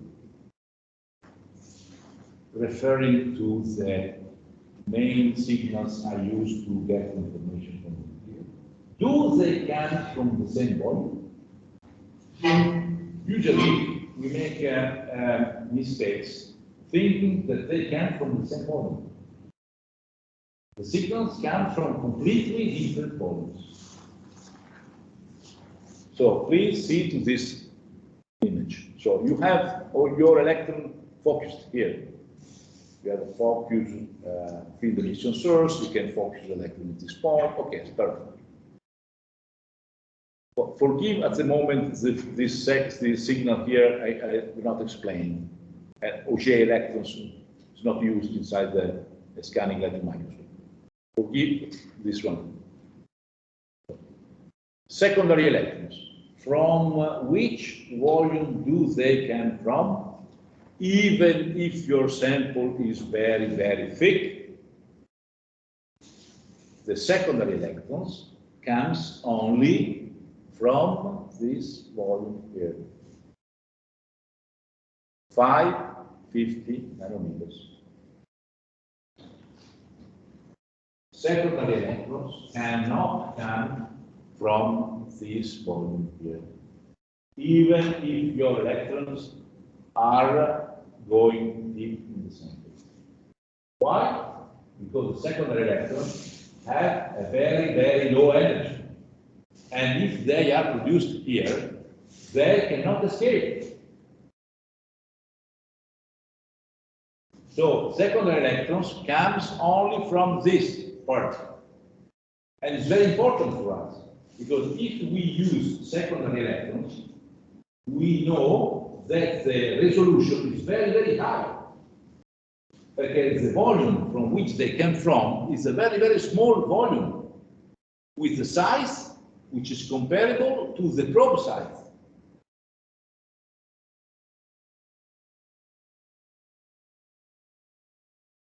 Okay, the secondary electrons come from a size which is very close to the probe size. What about the backscattered electrons? Do they come from the same? No. Backscattered electrons have a much higher energy. So backscattered electrons come from this blue volume here, which could stand 1-2 microns inside the material. Even if your probe is focused in 1 nanometer.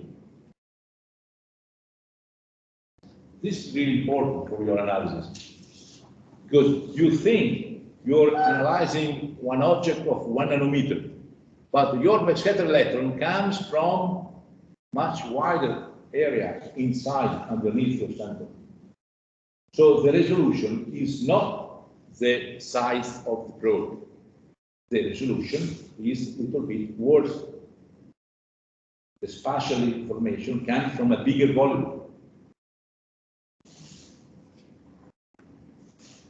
And then the third signal is X-rays.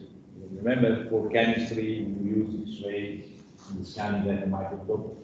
From which area do X-rays come from? Characteristic X-ray photons. From this volume here. So even if your probe is focused in 1 nanometer, X-rays comes from 2-5 microns volumes underneath your specimen. This is just a very simple rules of thumb to remember. You can simulate exactly from which area they come from. You can simulate also the continuum photons, the secondary photons produced by fluorescence, and whatever. But please remember these three things: secondary electrons, high resolution, high spatial resolution, but you can detect only morphology. Remember, secondary electron, only morphology. Remember the previous lecture, not chemical information, only morphology.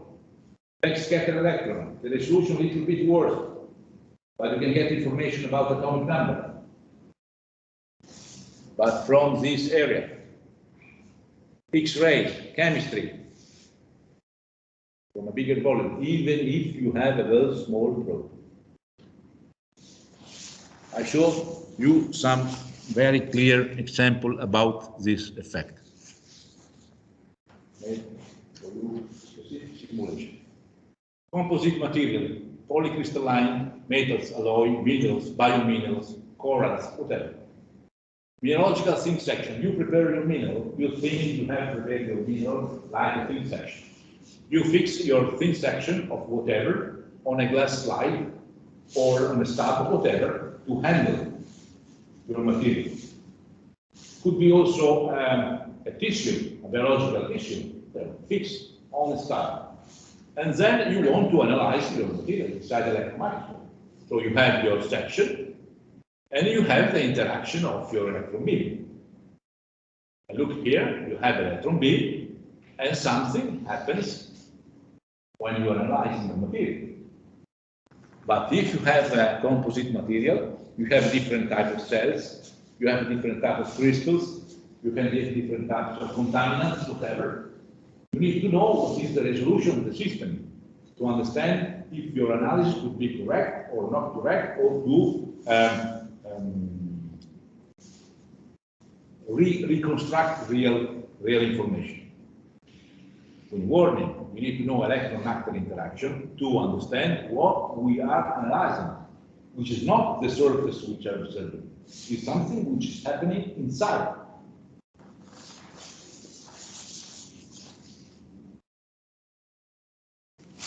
Caveat. This is caveat. Warning. Semi-DSOism strategy can be controlled by Monte Carlo simulation. And we usually do Monte Carlo simulation to understand what could happen. Let's give a couple of slides just to show. This is a 1 micron thick gold leaves, which is an alloy of gold, silver, and copper, in a glass matrix. This is a section of your gold leaves with an electron beam centered this position, or the electron beam a little bit aside, and we can simulate the trajectory of electrons and the production of X-rays in these two geometrical distance. And these are the images. You think to focus in the middle, and you can detect the signal only from the beam. But if you are a little bit aside, or right on the left, you see the trajectory of your electrons and where the signal comes from the matrix. This is the shadow of your gold leaves. So you get the signal from the glass matrix. If you're not correct for the proper condition. And this was for 1 micron thick. If you are interested in nano-sized objects, what could expect? This is 0.2 micron thick gold leaves, 20 nanometers, 200 nanometers. Centered beam, but the material is much smaller. So you have a lot of electrons which pass through and also come from to the glass line. And if your beam is not centered with respect to the 200 nanometer gold leaves, you have a strong production of electrons and transmission on the side. And this is the simulation of what you have. So the X-rays are produced, a lot of X-rays from the side, from the matrix. And this is a 200 nanometer object, usually observed with 25 kiloelectron volts. You remember at the beginning of the lecture, I said you need to select the proper parameter to find the correct way to make the measurement. So 25 keV is not correct for this kind of experiment. Maybe you have to change the energy. So this is glass fiber, which is used to reinforce a composite. This is a half semicircle of a glass fiber. And they change the energy of the electron beam. 25 kilo electron volts of electron. You see a lot of transmission. And a lot of signals come from the composite. But the composite maybe contain silicon, the same element we are looking for from the fiber. So the analysis would be not correct. Then you can change to 10 kilo. Look at the trajectory here. Then 8 kilovolt. And then 5 kilovolts. And you can understand which is the correct instrument condition to reduce the unwanted signal.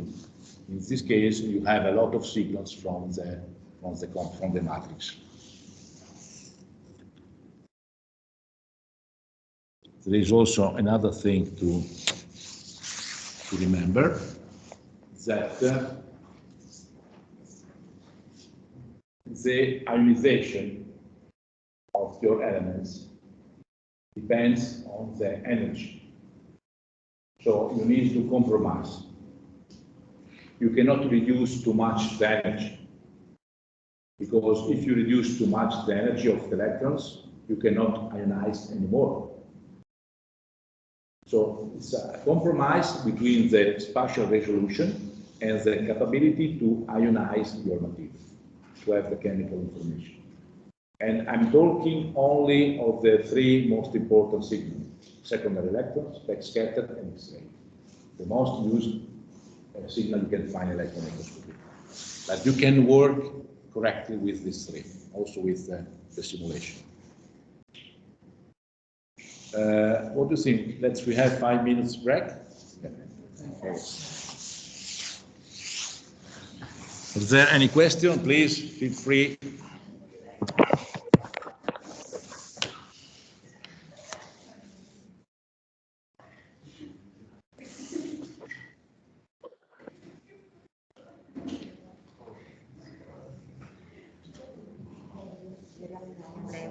Sì, però le riduco. E allora, perché io ho usato un microscopio elettronico e ho usato sia quello termoionico che Electron Microscopy, e quello termoionico che mi ha cambiato ogni tot il filamento. La domanda è: perché in quello termoionico il filamento va cambiato, non so, tipo una volta al mese, mentre quello per l'Electron Gun dura anche 2 anni? Cioè, nel senso che è soggetto a riscaldarsi? Perché in uno quello termoelettronico che tu usi lo scaldi, sì. E anche se il vuoto è abbastanza buono, il tungsteno, il metallo, un po' evapora, sì. Si consuma per il calore, e certe volte quando lo smonti vedi addirittura una piccola pallina che si è formata fra i due pezzi che si sono fusi. Non so se l'hai mai guardato. No, non l'ho mai cambiato io, quindi... Beh, cioè, non saprei ti farò vedere, perché c'è qualcuno che magari addirittura quando lo alimenta in corrente ci mette una corrente troppo alta e se tu lo alimenti con turbo affondi il tungsteno. Allora in quel caso lì si vede che si forma una pallina sul volto. Ma anche se tu fossi nelle condizioni ideali, poveretto, lui l'evaporato, dura qualche mese, dipende quanto lo usi, e dopo qualche mese lo cambi, proprio perché si consuma per evaporazione, per riscaldamento, perché le temperature che sono lassù sono dell'ordine di 3000 Kelvin, sono altissime lassù, perché il tungsteno riesce a mettere molto, capito, senza fondere troppo, però un po' di atomi li perde. L'altro invece viene chiamato catodo freddo. Quindi c'è il sistema di raffreddamento. No, l'emissione per effetto tunnel, freddo. Ah, ok, perché non si scalda. Tu c'è un metallo, di fronte a un metallo io ci metto un altro metallo con un potenziale elettrico fortissimo, l'elettrone passa. A freddo, non scalda niente. Quindi va cambiato per ogni 2 anni perché... Che va attorno ai 2 anni perché anche lui in tempi molto molto lunghi si degrada, soltanto che questo oggetto qua che ho descritto è costosissimo e mantenere a quei livelli di vuoto, a quei livelli di corrente, di tensione costa. E quindi ovviamente E quindi dopo, si aspetta il più possibile. sì, e non lo spegni mai, non ti permettono neanche di spegnerlo, perché se tu lo spegnessi puoi riportare, trovare quelle condizioni lì, cioè non è così banale. Allora le ditte addirittura dicono lascialo acceso, capito? Però dopo 2 o 3 anni devi cambiare. È un po' più chiaro, ma perché io usi i microscopi da un bel po', però in teoria non li avevo... Diciamo che al 90% sono quasi tutti termoelettronici, è difficile trovare quelli chimici. Qualcuno comincia a esserci perché sono sorgenti che costano molto molto di più. I vantaggi ci sono, puoi fare analisi nanometriche. No, ma io le ho viste entrambi e sono completamente diverse Sì, le immagini. c'è una risoluzione dell'altro, però quando si cerca la risoluzione bisogna stare attenti a queste cose qua. Allora se tu hai un'emissione di campo, hai visto che il segnale dei secondari è praticamente la dimensione della sonda. Claro, qui vuol dire che tu con un'emissione di campo veramente puoi vedere in nanometri. In morfologia, e a volte ci sono delle persone che cercano qualche particella di pochi nanometri, e qua le vediamo, con un termoionico non ce la faresti vedere. No, ma infatti alcuni campioni li abbiamo dovuti portare con un'azienda che aveva l'elettrodanno perché non si vedeva. No, non lo vedi. Se poi prepari il campione in modo opportuno e tieni conto di questi effetti, potresti avere la risoluzione del nanometro anche per i retrodiffusi e per i raggi X. C'è la stessa risoluzione. Sì, puoi averli, perché se il campione invece di bulk lo prepari molto sottile, tipo al TEM, automaticamente per forza quelli che vengono dallo spessore del campione.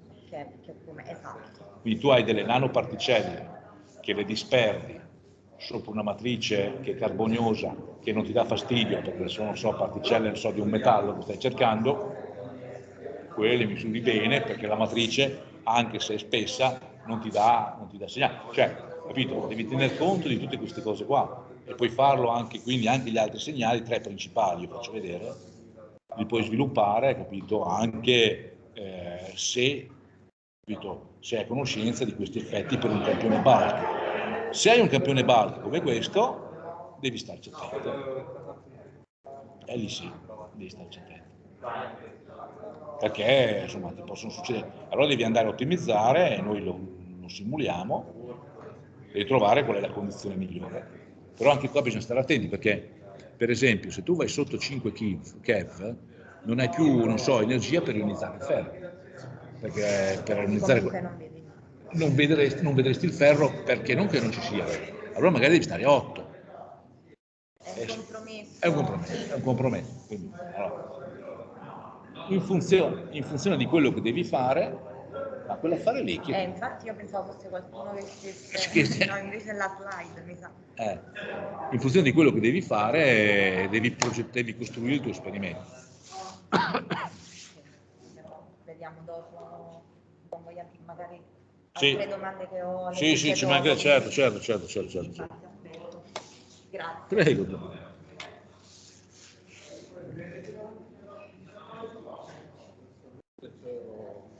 Disturbarla Certo, certo, certo. Non so se si ricorda perché nel frattempo mi sono andato a prendere l'altro giorno che le accennavo a quel discorso delle otoliti, non so se si ricorda, Sì, che sì, ho un sì, po' di sì. dati in mano adesso, perché in realtà quello che le volevo mostrare appunto era che avevo delle collezioni di otoliti di 30 anni fa. In particolare quello che avevamo notato, la cosa strana è che si era praticamente la parte ialina di deposizione, che è la parte ricca in matrice, quindi dovrebbe essere appunto carbonato di calcio, era la parte che in realtà nei 30 anni aveva mostrato la maggiore opacizzazione. Ora questo qua in realtà questo è a differenza di 3 mesi, cioè questi qui sono i campioni che ho raccolto io l'anno scorso e che sto monitorando diciamo mensilmente per vedere l'opacizzazione. Già diciamo in 3 mesi questa cosa qui è abbastanza forte, però il dato più forte che avevamo era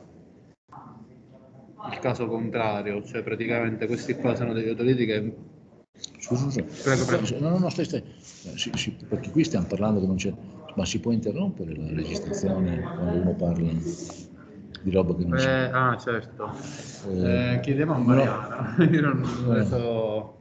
I was listening to Federico. Giovanni, è meglio se lasci acceso perché Ah, ok. vorrei che No, venissero fuori dei problemi. Lascia acceso per piacere. no, dico, oddio, uno registra roba che non c'è. Ma puoi chiudere il microfono se vuoi, non è che devi chiudere la registrazione. Puoi chiudere il tuo microfono.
Sorry, you are still muted.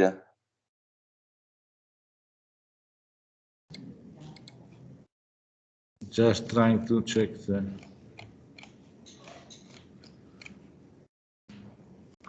It's a lot of material.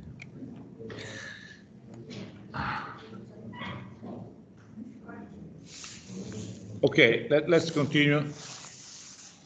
Can you hear me? I think so. Yes, Okay. yes, yes, thank you.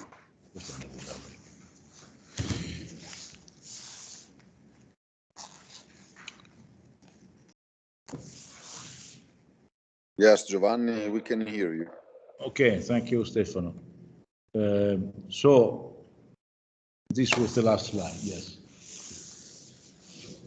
Remember, the simulation allows you to understand the right parameter you should use during an experiment to avoid artifacts, for example, coming the signal from the matrix or not having enough energy to ionize your elements inside the material, like in the case of 5 keV, not be sufficient to ionize elements like copper or iron. So you need to compromise, but you can simulate the right conditions for analysis. Another thing you can simulate is also the semi-DS configuration. This is another part that is usually never taken into account. We can now simulate also the configuration. So where is the detector respect to the specimen? What is the elevation angle of the detector respect to the specimen? And where is the azimuth angle of the detector respect to the specimen? Because if you detect X-rays which comes out from the specimen, the X-rays are produced inside and they need to escape through the specimen to arrive to the detector. So the elevation angle and the azimuth angle is important. It's not negligible at all. We need to simulate also this. And now we can do this easily for all the type of materials. And another point for secondary electrons, the secondary electrons are subdivided in three groups. They're called SC1, SC2, SC3. So SE1 are electrons, secondary electrons, which are produced in the very surface layer. But you can have a secondary electron produced by the backscattered electrons we are coming out. So they are producing other secondary electrons. It's called SE2. And maybe these other electrons can hit other part of the instruments and produce other secondary electrons. They're called SE3. So now if you look at the number of secondary electrons and as a distance from the beams inside the top of the specimen, you can see the SC1 peak is the signal which comes from the narrow part of the surface. So we can filter out these two signals, have the best resolution of your instrument.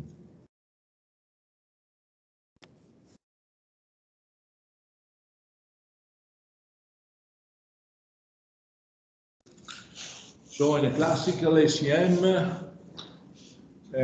you can have a resolution of about 10-15 nanometer with a conventional, or you can increase down to 1 nanometer for the field emission source TAFO instruments. And the depth of resolution, remember the region from which the signal can come from is dependent on the type of signal you are using. And what type of information you can get, topography, composition. This is called semi-quantitative composition or imaging composition in terms of contrast, not quantitative, but using backscattered electrons, you can see different in average atomic number. And if you want the real composition, you need to use X-ray produced by the orientation. You can see crystal orientation, And then you can have also other effects related to electrical field or magnetic fields.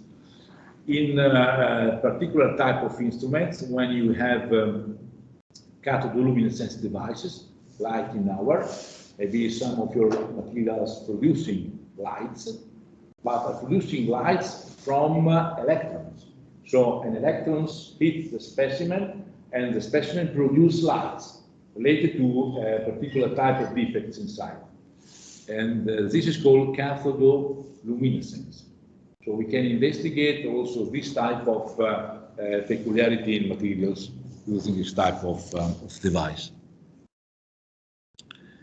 The beam-induced current is a typical signal that people which work with semiconductor device used for. They have a junction between different type of device, semiconductors or transistors, and the electrons produce another current to be measured. No, not for our type of samples, but for semiconductor type of sample. Limits of the conventional SEM, I underline in red. The conventional hydrated material must be dehydrated or cryofixed. And insulating material must be covered with a conductive film. And this two limitation prevents you to do, for example, dynamic in situ mechanical experiments. Because if you have an insulating material, you need to cover, and then if you try to stress or push your material, you break the film of the door. You cannot do dynamical experiments. So there's a lot of limitation in using this type of instruments.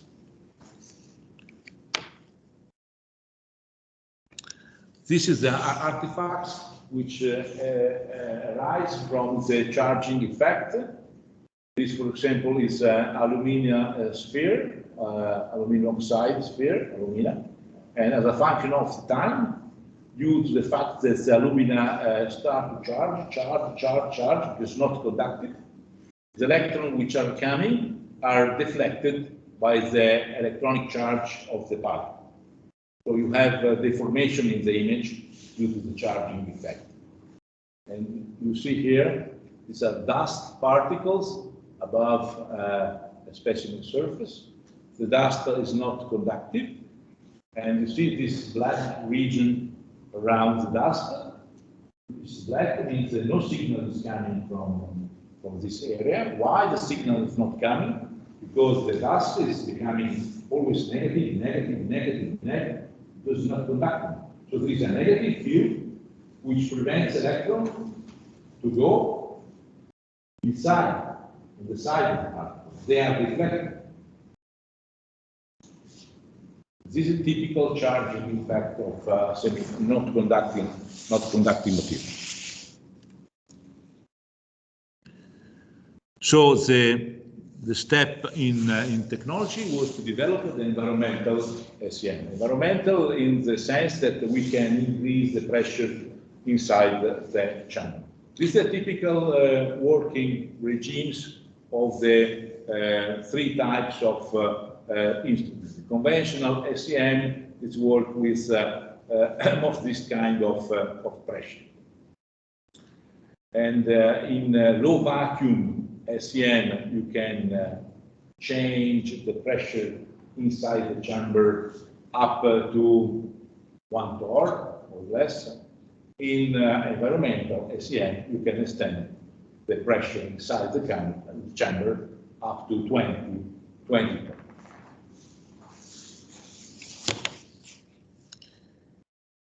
And it's easy to understand what does it mean to work with high pressure. If you take in consideration the thermodynamic equilibrium of pure water, you see that at a certain temperature, you can observe your material in the liquid states or in hydrated states.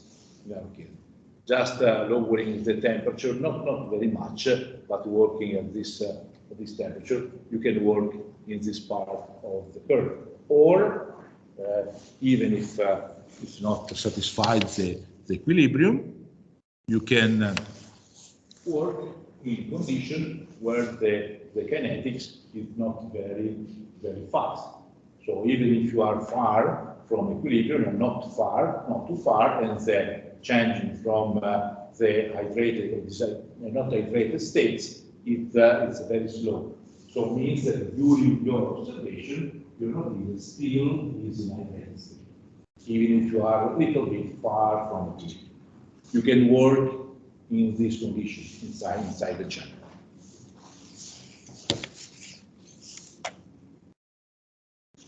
Advantages of environmental SEM. Sample can be solid, hydrated, or liquid.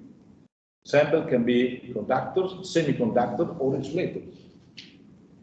And dynamic in situ experiments can be performed because you don't need to cover your material. So this is a great improvement we have using the environmental SEM. So how the system is made, I skip this one and I show you this one is similar, but a little bit more explained. So the basic construction of the instrument is not different from the conventional case. The difference is only in an engineering part of construction. And the engineering construction is related to the physics of the system.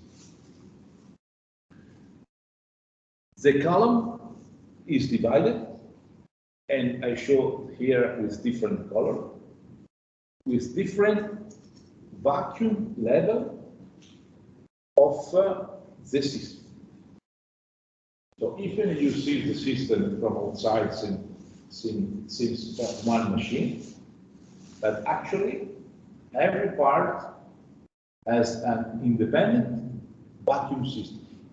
It's evacuated independently and cross-correlated to each other. So you have high vacuum only in the chamber. Sorry, you have high pressure only in the chamber, and reduced pressure from the sample to high level of vacuum in the field source. So it's called a degree of variation of vacuum or pressure. Then there is a system which maintains this different impression. What is the physics behind this construction with engineering construction? It's not very much changed. Say, no more than 20 years ago was thought about this type of system. That, well, at the beginning, you think that I need actually to have only my specimen at high pressure. I need to observe the specimen, so only the specimen must be at high pressure, not all these. So I can create a system where only the space behind my specimen is at high pressure, not all the level. Okay. Then, if you remember, this is a column, and the electrons which are produced from the filament pass through small holes that are called diaphragm. There are a lot of rings, small rings, which are called diaphragm, along all the column. And if you have a hole of, say, 5 microns, 10 microns, electrons produced by the source can easily pass through a hole of 5 microns. Very, very easy. But the molecule of gas find what's called a vacuum impedance, vacuum difficulty, to change passing through small diaphragms. So the diaphragms allows electron to pass through easily, but hinder the molecules to change from one chamber to the other one.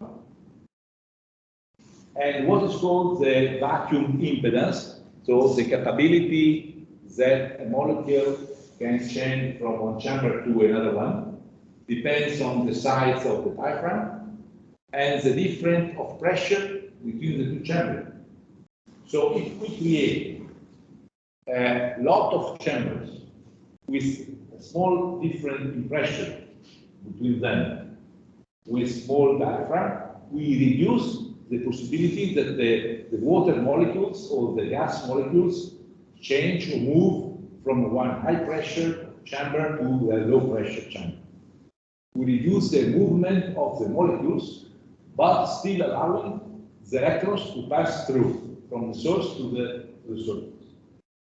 So for this reason, you have a lot of chambers with a little bit difference of pressure between one to the other, and with a diaphragm which insulate each chamber to the other one, but are huge for electrons.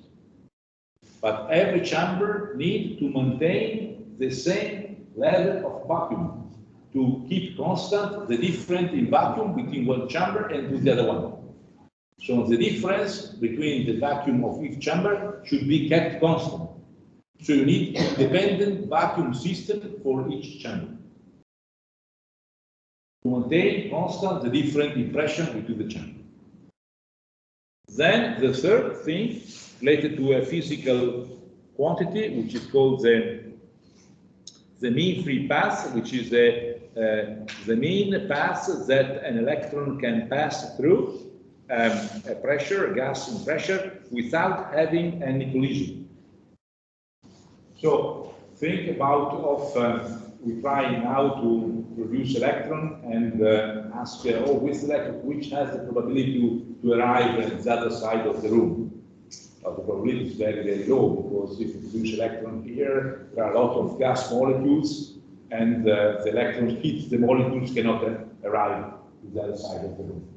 So what is the minimum distance that an electron can pass without colliding with anyone? This is called the mean free path. So the minimum distance that an electron can perform without any scattering, without any interaction. The metal, there are metal diaphragms that could be of different types of metals, from steels to titanium alloys. The only thing is that the diaphragm should be easily produced with a perfect rounded hole in terms of the diameter should be always similar to avoid aberration. They are also made of gold. And the other is that they should not oxidize, should not become dirty. So they have a hole inside? Yes. They are usually this of 3 millimeter, depends on the compound. This of 3 millimeter with a hole inside. You can place, you can remove, you can take out, you heat not too much to clean, and then you can place. If you heat too much to clean the diaphragm and the diaphragm bends, then you have aberration. There are platinum-based diaphragm, gold. And so the physical concept is the mean free path. So what is the length that an electron can perform without any interaction? From of what quantity does depend the mean free path? The mean free path depends on the pressure, the amount of molecule you have per unit volume. So if you have a good vacuum, very high vacuum, here, for example, because the source needs high vacuum, or oxidation problem, cleaning problem, field effect problem. So if you have a high vacuum, the mean free path is very, very long. With no water molecule, the pressure is very, very low. So you can keep this chamber very, very long. Because the vacuum is good. Then you can build another chamber with a little bit worse vacuum, with a mean free path, a little bit short, but always quite long. And then another chamber. The last chamber, the red one, should have this distance, look at here, from the sample surface to the previous chamber. This distance should be equal to the mean free path of the electron for this pressure. So this means that electrons, when arrive in this red chamber, don't have high probability to scatter with gas. Because the distance between the sample and the upper chamber is less than the mean free path. So the construction of the chamber follows this physical principle. Are not always equal in length, smaller when the pressure is higher, and always bigger, longer when the pressure is very, very low. Just to keep this, to reduce the amount of undesired scattering. This is how to change the mean free path as a function of electron energy and as a function of vacuum. You can see, you can calculate function of pressure. And if you take the distance between the sample surface and the last chamber below the mean free path, you have very, very low probability to have ionization of the gas molecule from the primary electron. So the electron which comes from the source have a very, very low probability to ionize the water, vapor, or the gas, the atoms of the gas around the sample.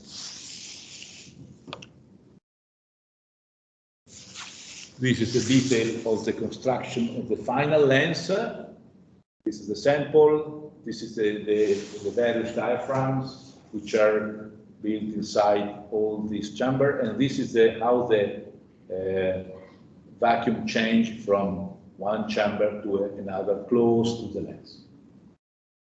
So to keep the probability as low as possible, the probability of ionization of the gas by the electron. So the FEG stem we have can allow this type of operation. If you want to work in high vacuum like a classical LCM, you can do. If you want to work with some pressure inside the chamber, you can do with this different type of modes. Low vacuum mode without any pressure limiter aperture, but you can extend only to this value of pressure. Low vacuum mode with a pressure limiting aperture up to this value of pressure, and as a mode with pressure limiter and auxiliary external gas to this value of pressure. But you cannot change from one system to the other one very easily. You need to specify your request. I want to work with conditions, and we need to set up all the instrument for this condition. You cannot change to another condition. To stop the machine, change part, and then work with that condition. So from an engineering point of view, it's not at the moment easy to change from one to the other. You need to think your experiment, your observation, and to set the condition at the beginning.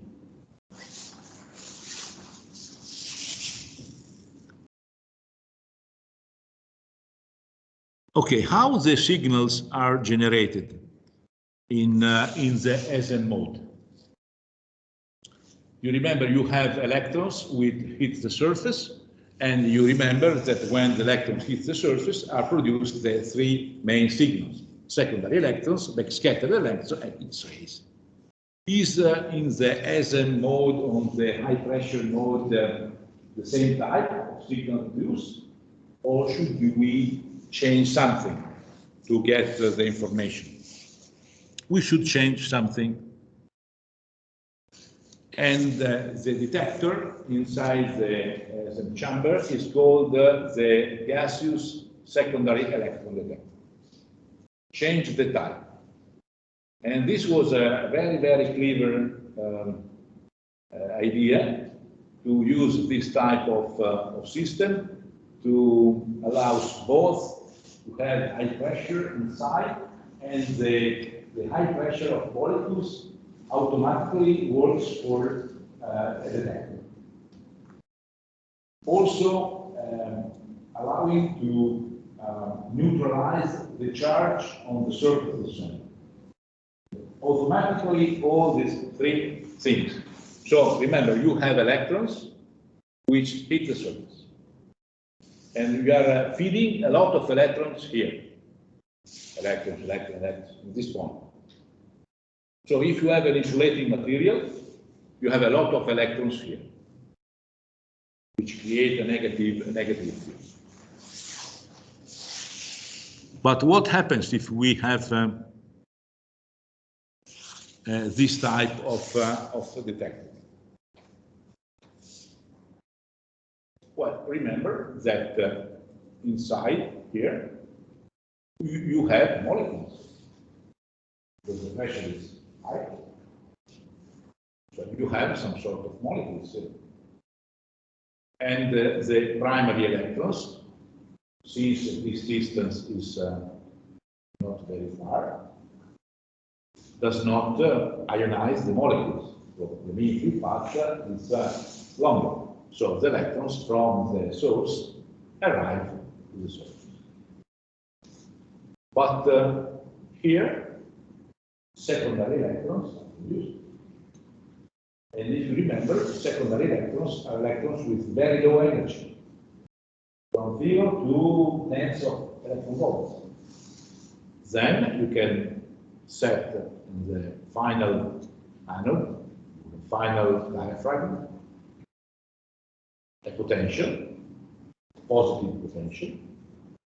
So the secondary electrons, which are produced here, are attracted to the positive anode. This is made of metal, this is positive, we have secondary electrons. The secondary electrons are attracted towards the anode, which is positive.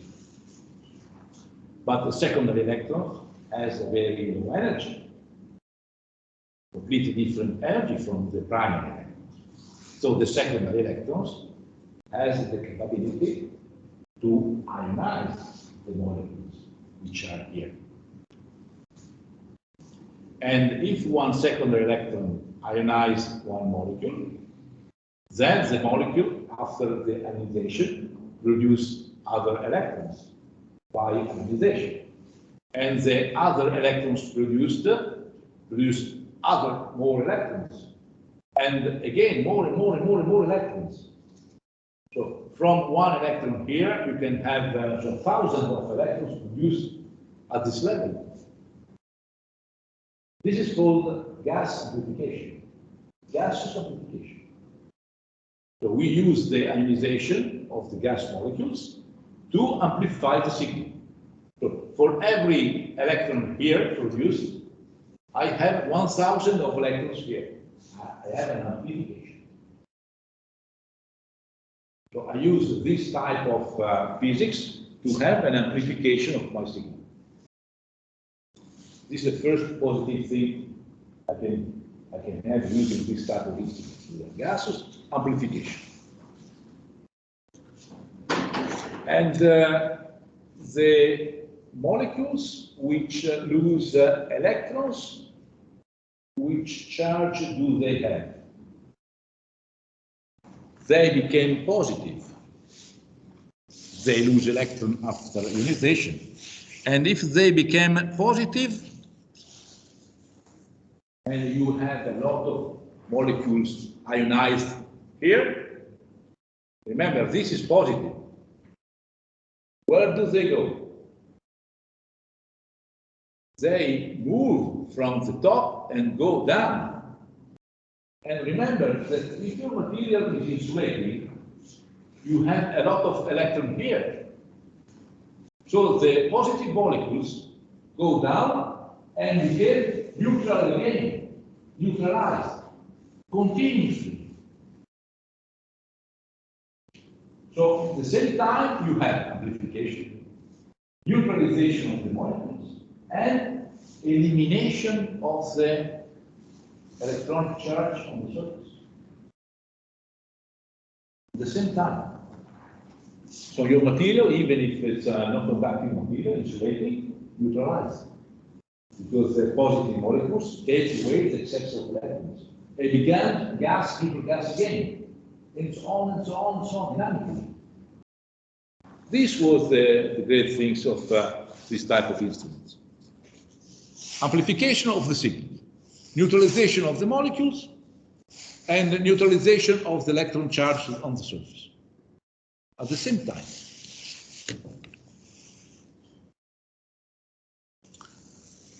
You see here the molecules are on the top, and then neutralize and go on.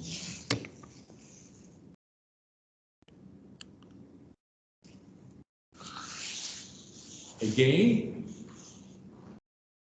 warning, not all the things are easily as explained.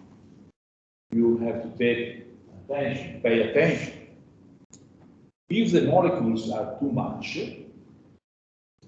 the surface can float positively.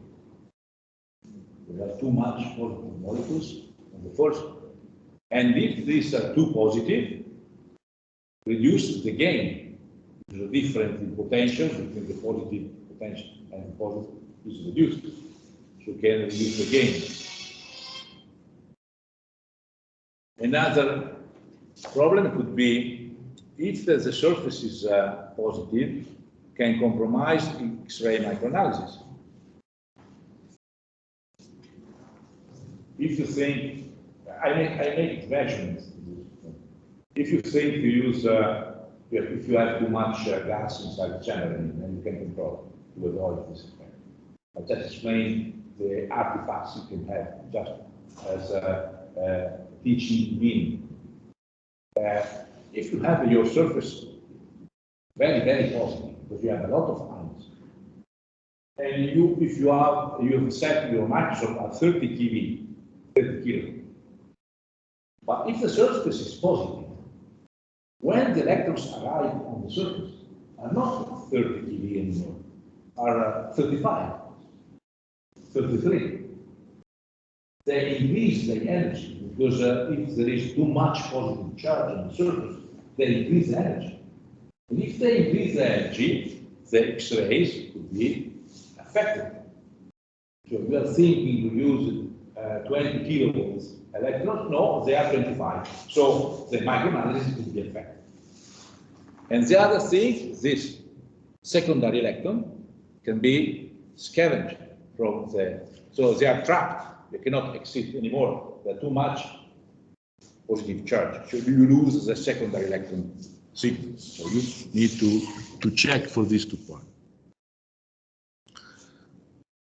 If you set properly conditions and you work properly, then you can get very, very nice images and also very nice and different signals. So this is a conventional analysis of gibbsite. It's a mineral, and it's a coated mineral.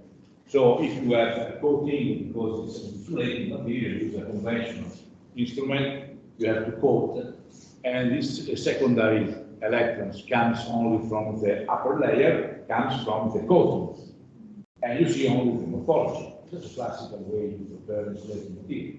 But if you observe the material without coating, inside an SEM, your electrons come really from your material, not from the coating. And this is the case of gibbsite, which is grown different type of steps, and you can see the different type of secondary electrons which come from different type of crystal and be oriented in different way. This is a pure, unaffected surface. You see details which were not possible to observe before.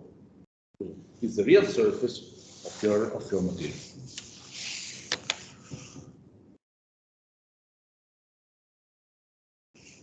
The resolution is, you see, this is a test using gold on carbon, 30 keV, and water vapor, 10 torr.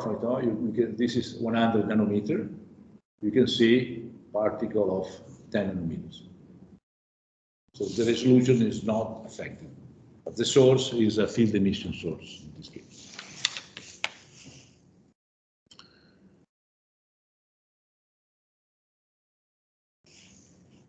Okay, this already explained before. I don't want to take much time on this. The physics of the electron-matter interaction does not allow at the moment continuous engineering solution.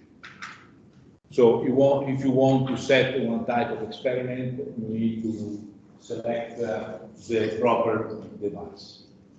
It's not possible to change continuously.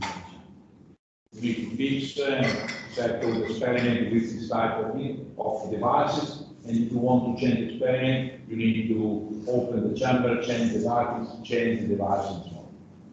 So the engineering at the moment is not continuous. It takes time to realign the system.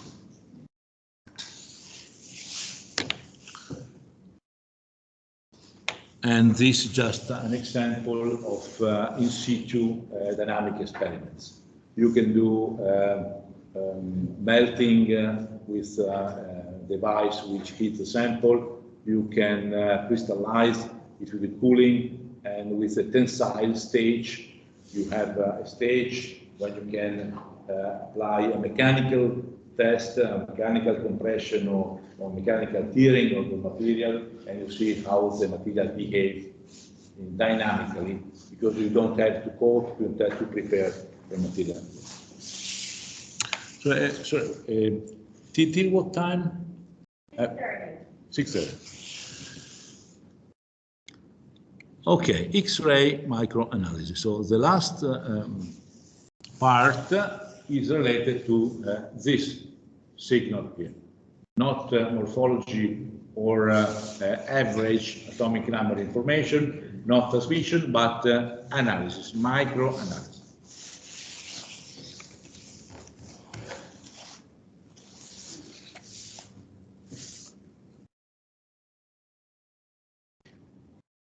So how X-rays are counted or measured inside a microscope? You need to use a detector. The most used detector is the silicon lithium detector. I don't want to go in the physics of the system, but you have a semiconductor device that for every X-rays which comes inside the detector, it creates some electron hole scooples, and this charge is collected and is proportional to the energy of the X-rays. You measure the charge, you measure the energy, and you count how many of this charge are per X-ray coming inside the system. So you have a spectrum of how many charge as a function of a number of different type of X-rays inside. The device is mounted on a closed tube, and all systems were all cooled down by liquid nitrogen.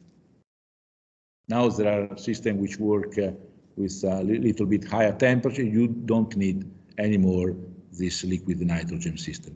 This is you see the lens of the microscope.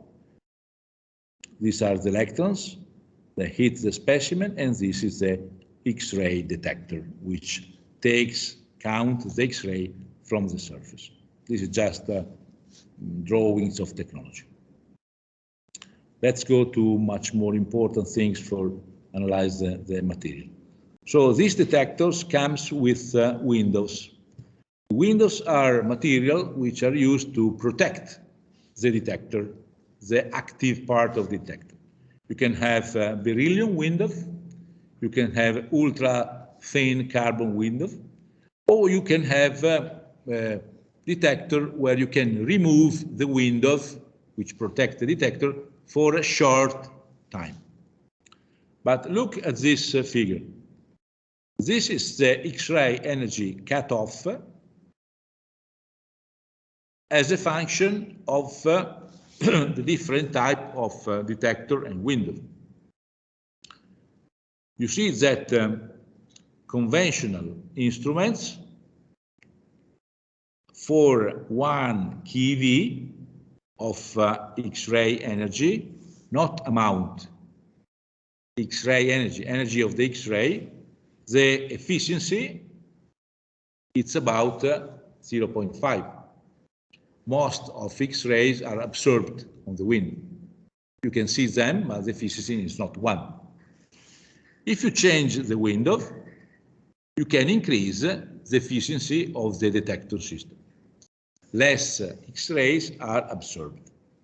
But this is one limit of the system. You cannot detect very low energy X-rays.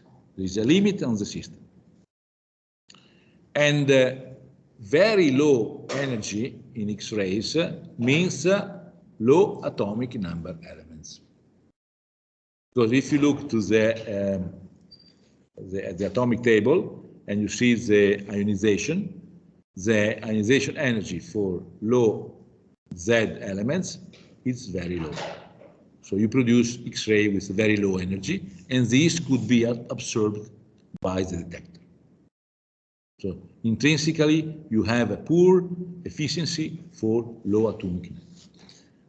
Usually it's said that from 1 keV ionization with this sodium, more or less sodium and above, you should have good results, less quantitative results for energy of X-rays less than 1 keV.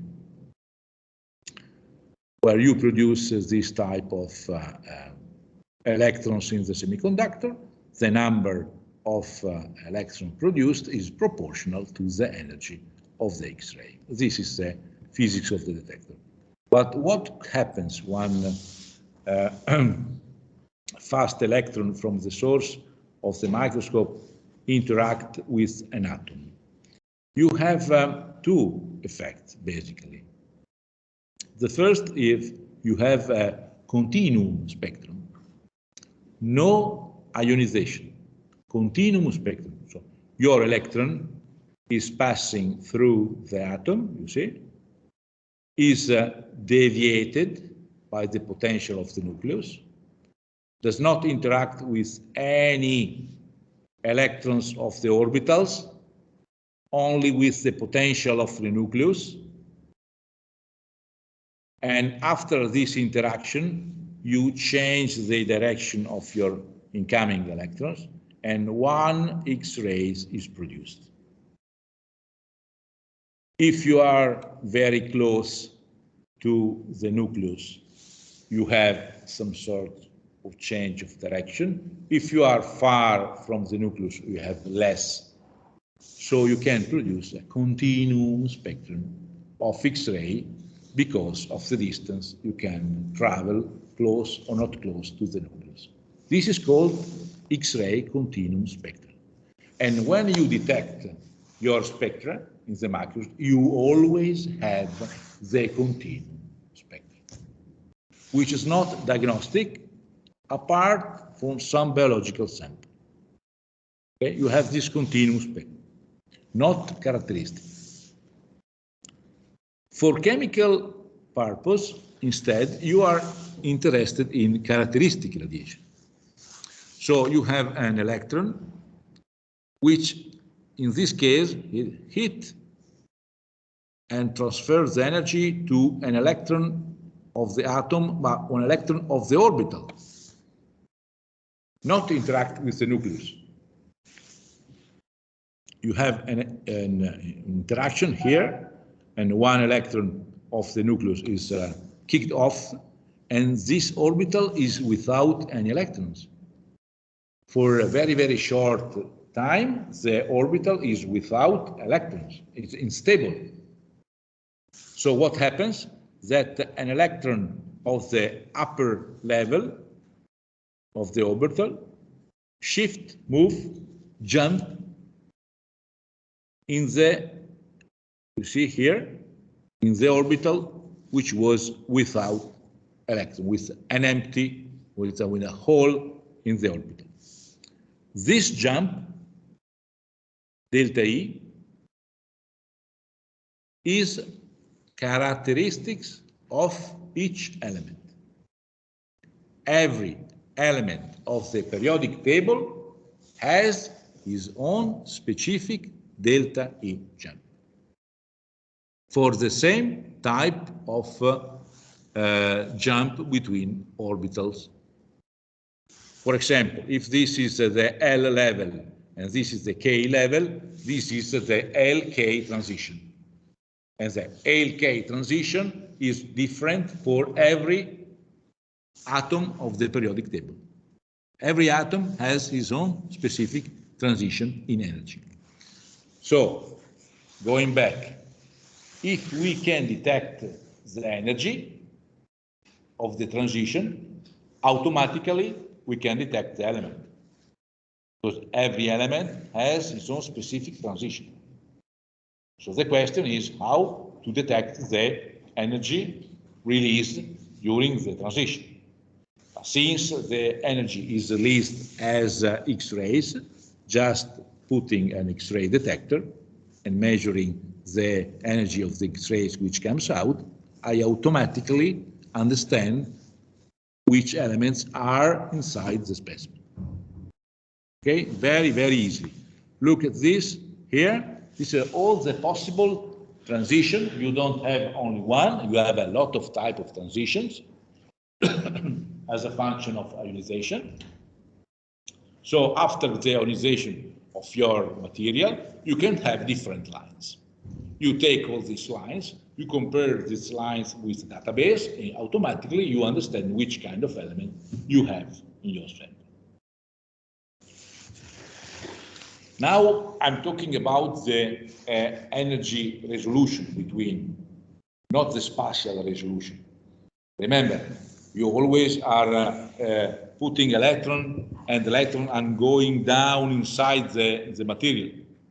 So the X-rays comes from a bigger volume than what you expect. This is the resolution, spatial resolution. Here is the energy resolution. Which type of X-ray comes out and how could be detected. So the ionization depends on this quantity. This quantity is called cross-section, Q. It is the probability to have ionization of a particular level of your atom, being K, L, M, etc. Since the ionization depends on all this quantity, which is more or less, this is zero proportional to the square of Z, the cross-section is larger for elements of low atomic number. So what does it mean? It's very easy to ionize an element of low atomic number respect to an element of higher atomic number.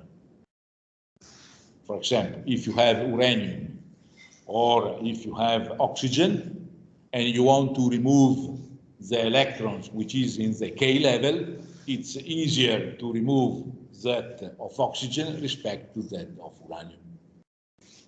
At the same incident energy, so the probability is higher, so it's easier to ionize.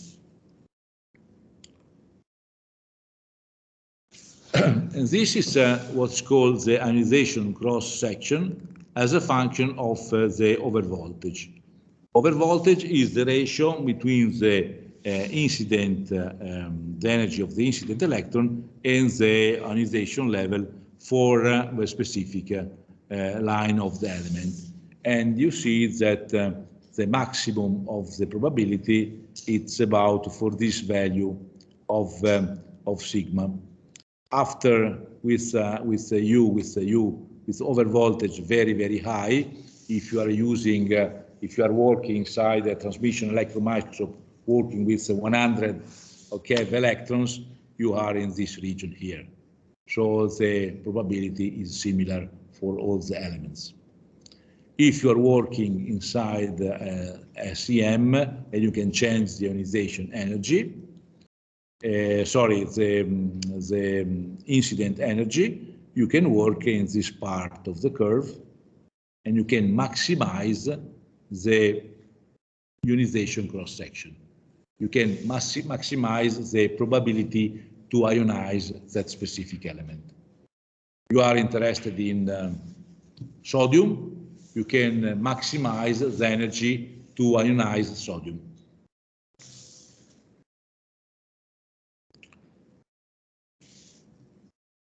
There is another factor which is countercounts against the ionization, which is called the fluorescent yield. The fluorescent yield is there is poor X-ray production for low Z elements. This means even if the ionization is very high, the production of X-ray is low for an effect related to fluorescence. And this is always a compromise when you are working in electron microscopy. You can ionize, but you can have then another effect which reduces the amount of X-rays. And you have to take into account all these effects when you want to quantify. For example, low X-ray emission for low Z. Carbon Z equals 6 with omega of about 1%, zircon Z equals 40, omega is 72%. So the amount of production depends only on this factor. How do a spectra appear? You have counts, and you have the energy of X-rays. This is a typical spectrum gained inside the scanning electron microscope. This is the photon energy in keV. You see one line here, another line here, another line here. You can measure the energy of X-rays. You see this broadening. They are not sharp lines, they are thickness, so the resolution of the detector is not optimal. The resolution of the detector is about 150 electron volts, depending on the type of detector. But you can discriminate easily lines from elements of the periodic table. So an EDS spectrum is think as the sum of three factors: analytical lines, the background, remember the background, you always have a background, and noise. Statistical fluctuation of the X-ray radiation, and instrumental noise. You have detectors, we have a noise. So you need to extrapolate, eliminate this part here to get only the analytical lines.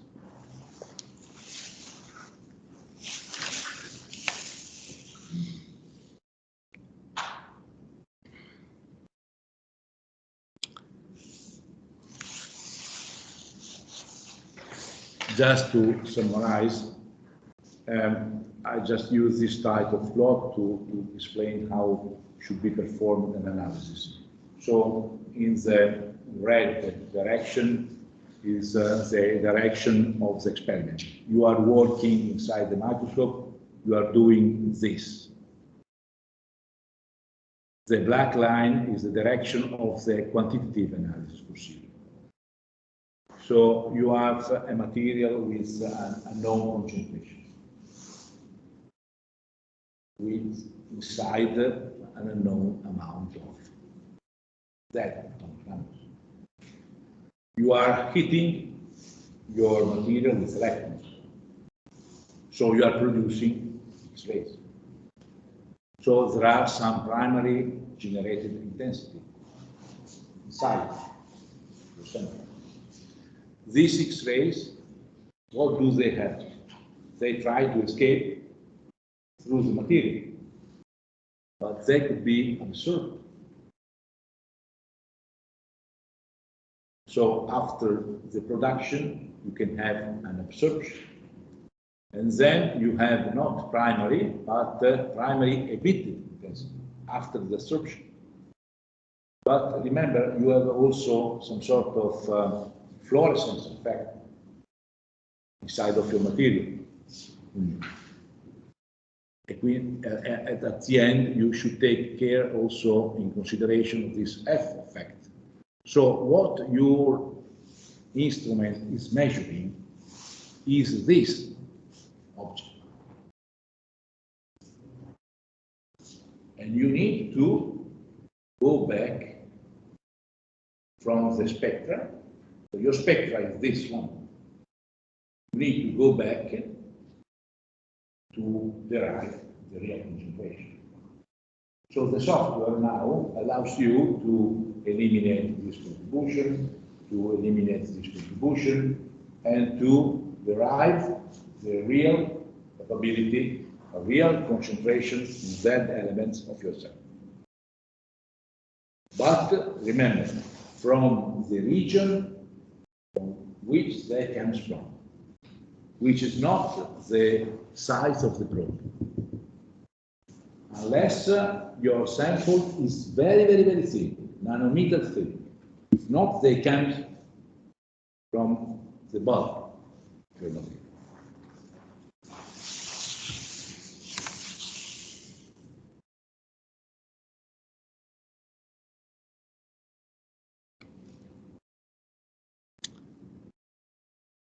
Okay, well, I can skip this. You can use standards to check the analysis. You have an unknown sample, but you have also a standard. The standard is a known composition. You take the same condition of instruments with the standard, and then you compare the standard with the unknown. There are a lot of procedures to do this. The standard could be thin, the standard could be thick. You can use a method with some standards which are approximated with an error of 20–30%. So there are a lot of ways to do that. But maybe it could be useful for you to have a look at this. This is empirical limits in silicates, the sample with this condition. 15 kilovolts with 100 seconds of acquisition time, and for all these elements, this is the sensitivity we can have. So if you have a general bulk material, you can expect in this condition to have a sensitivity of about of a fraction with 0.1 or 0.2 weight% of sensitivity. This means that the EDS technique inside an SEM is not trace element technique, chemical technique. So the limits is about 0.1 weight%. You can localize, you can have a spatial resolution, whatever, but the limit, the chemical limit sensitivity is about 0.1%. You cannot see ppm. Or if you have a general sample where with other techniques you have measured that there are some ppms of elements, maybe with other type of chemical methods, you know that in your samples there are 100 ppms on some metals, for example. With the microscope, maybe you can localize where they are. Because there could be ppm at the micro scale, but they could be concentrated at the size of the probe. When the probe is 1 nanometer, locally they are not anymore 1 ppm. They could be 10%. So you can localize. But as a general rule, for bulk sample, these are the limits. Okay, I think this it's the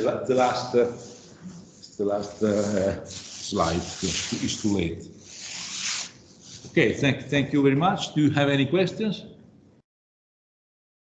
Any curiosity? Stefano, you have any questions?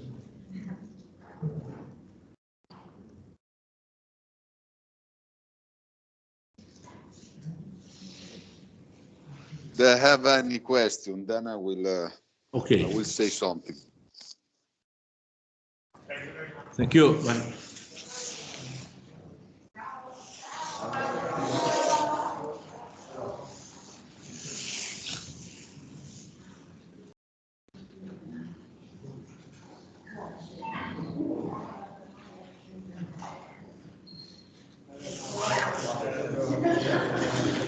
Okay, so before Giovanni, Sì, dimmi. there are questions or? No, sono venuti prima durante il break che mi hanno chiesto. Ok, sì, infatti ho visto un sacco di interazione anche prima. Ascolta Giovanni, allora mi sentono i ragazzi? Can you hear me guys from the room? No, non li sentono mica. Ragazzi, un attimo che Stefano deve... Parla pure Stefano. Ok, can you hear me from the room? Yes. Okay, good. So before let you go, I want to underline some remarks. So this was, of course, an intense week, okay, because we were busy 8 hours per day in teaching. We were talking, you were listening. So it was intense for both of us. And as you've seen, the professor, the academic board worked hard in order to prepare these seminars, and you were very good because you were all present and attended with, and also you show much of interest with many questions and interaction with the teacher. So we also want to say that it was an important week because, of course, now you may be more aware of the interdisciplinarity of the field in, let's say, marine science, because this year you have attended many seminars, most of them on very hard science, like chemistry, for example, or the seminar on microscopy, crystallization. And this is, of course, something that maybe some of you is not really focused on this particular discipline, but you also understood, and I saw also yesterday, today, the question how you can open collaborations. Maybe some of you now discovered that can in deep the analysis using techniques that before was not aware, or maybe she was not aware that can access to these techniques. For example, I want to take the Giovanni and Gianfranco Uglian speech, as well as Frederick or Damir. So now you can also have access to laboratories and have a collaboration, and maybe inspired to use this broad techniques that we have the chance to discover this week together. We also, as academic board, the feeling that we had from you, we understood that also you had a lot of interactions among all of you students. There were a few students that already were enrolled since 2 years ago in the program, but they didn't have the chance to meet each other. So you interact and you know each other now. And also, I'm sure that was also fun, intense, important, a lot of study, a lot of hours in the room, but sometimes you also had fun enjoying the time together. So I want to wish you all the best from all the academic board. I wish you all the best. Good luck for your thesis, your research. And next year we will meet again. Remember, the same week, the first week of March, we will be all together in Fano. Next year, the focus of the talk, of the lesson, of the classes will be more on fishery science, which is one of the focus of our PhD program. And the third year, the next year again, so in 2024, 2023 will be mainly fishery science, and 2024 it will be more on socioeconomic aspects and aquaculture. So every year we are focusing on a specific topic. This year was a hard science. Next year will be fishery science, and then a socioeconomic aspect. So good luck, and I wish you all the best. And I'll see you next year in Fano, and soon for other questions, of course, related to our PhD program. From my side, this is all. Have a nice evening. Ciao. Ciao.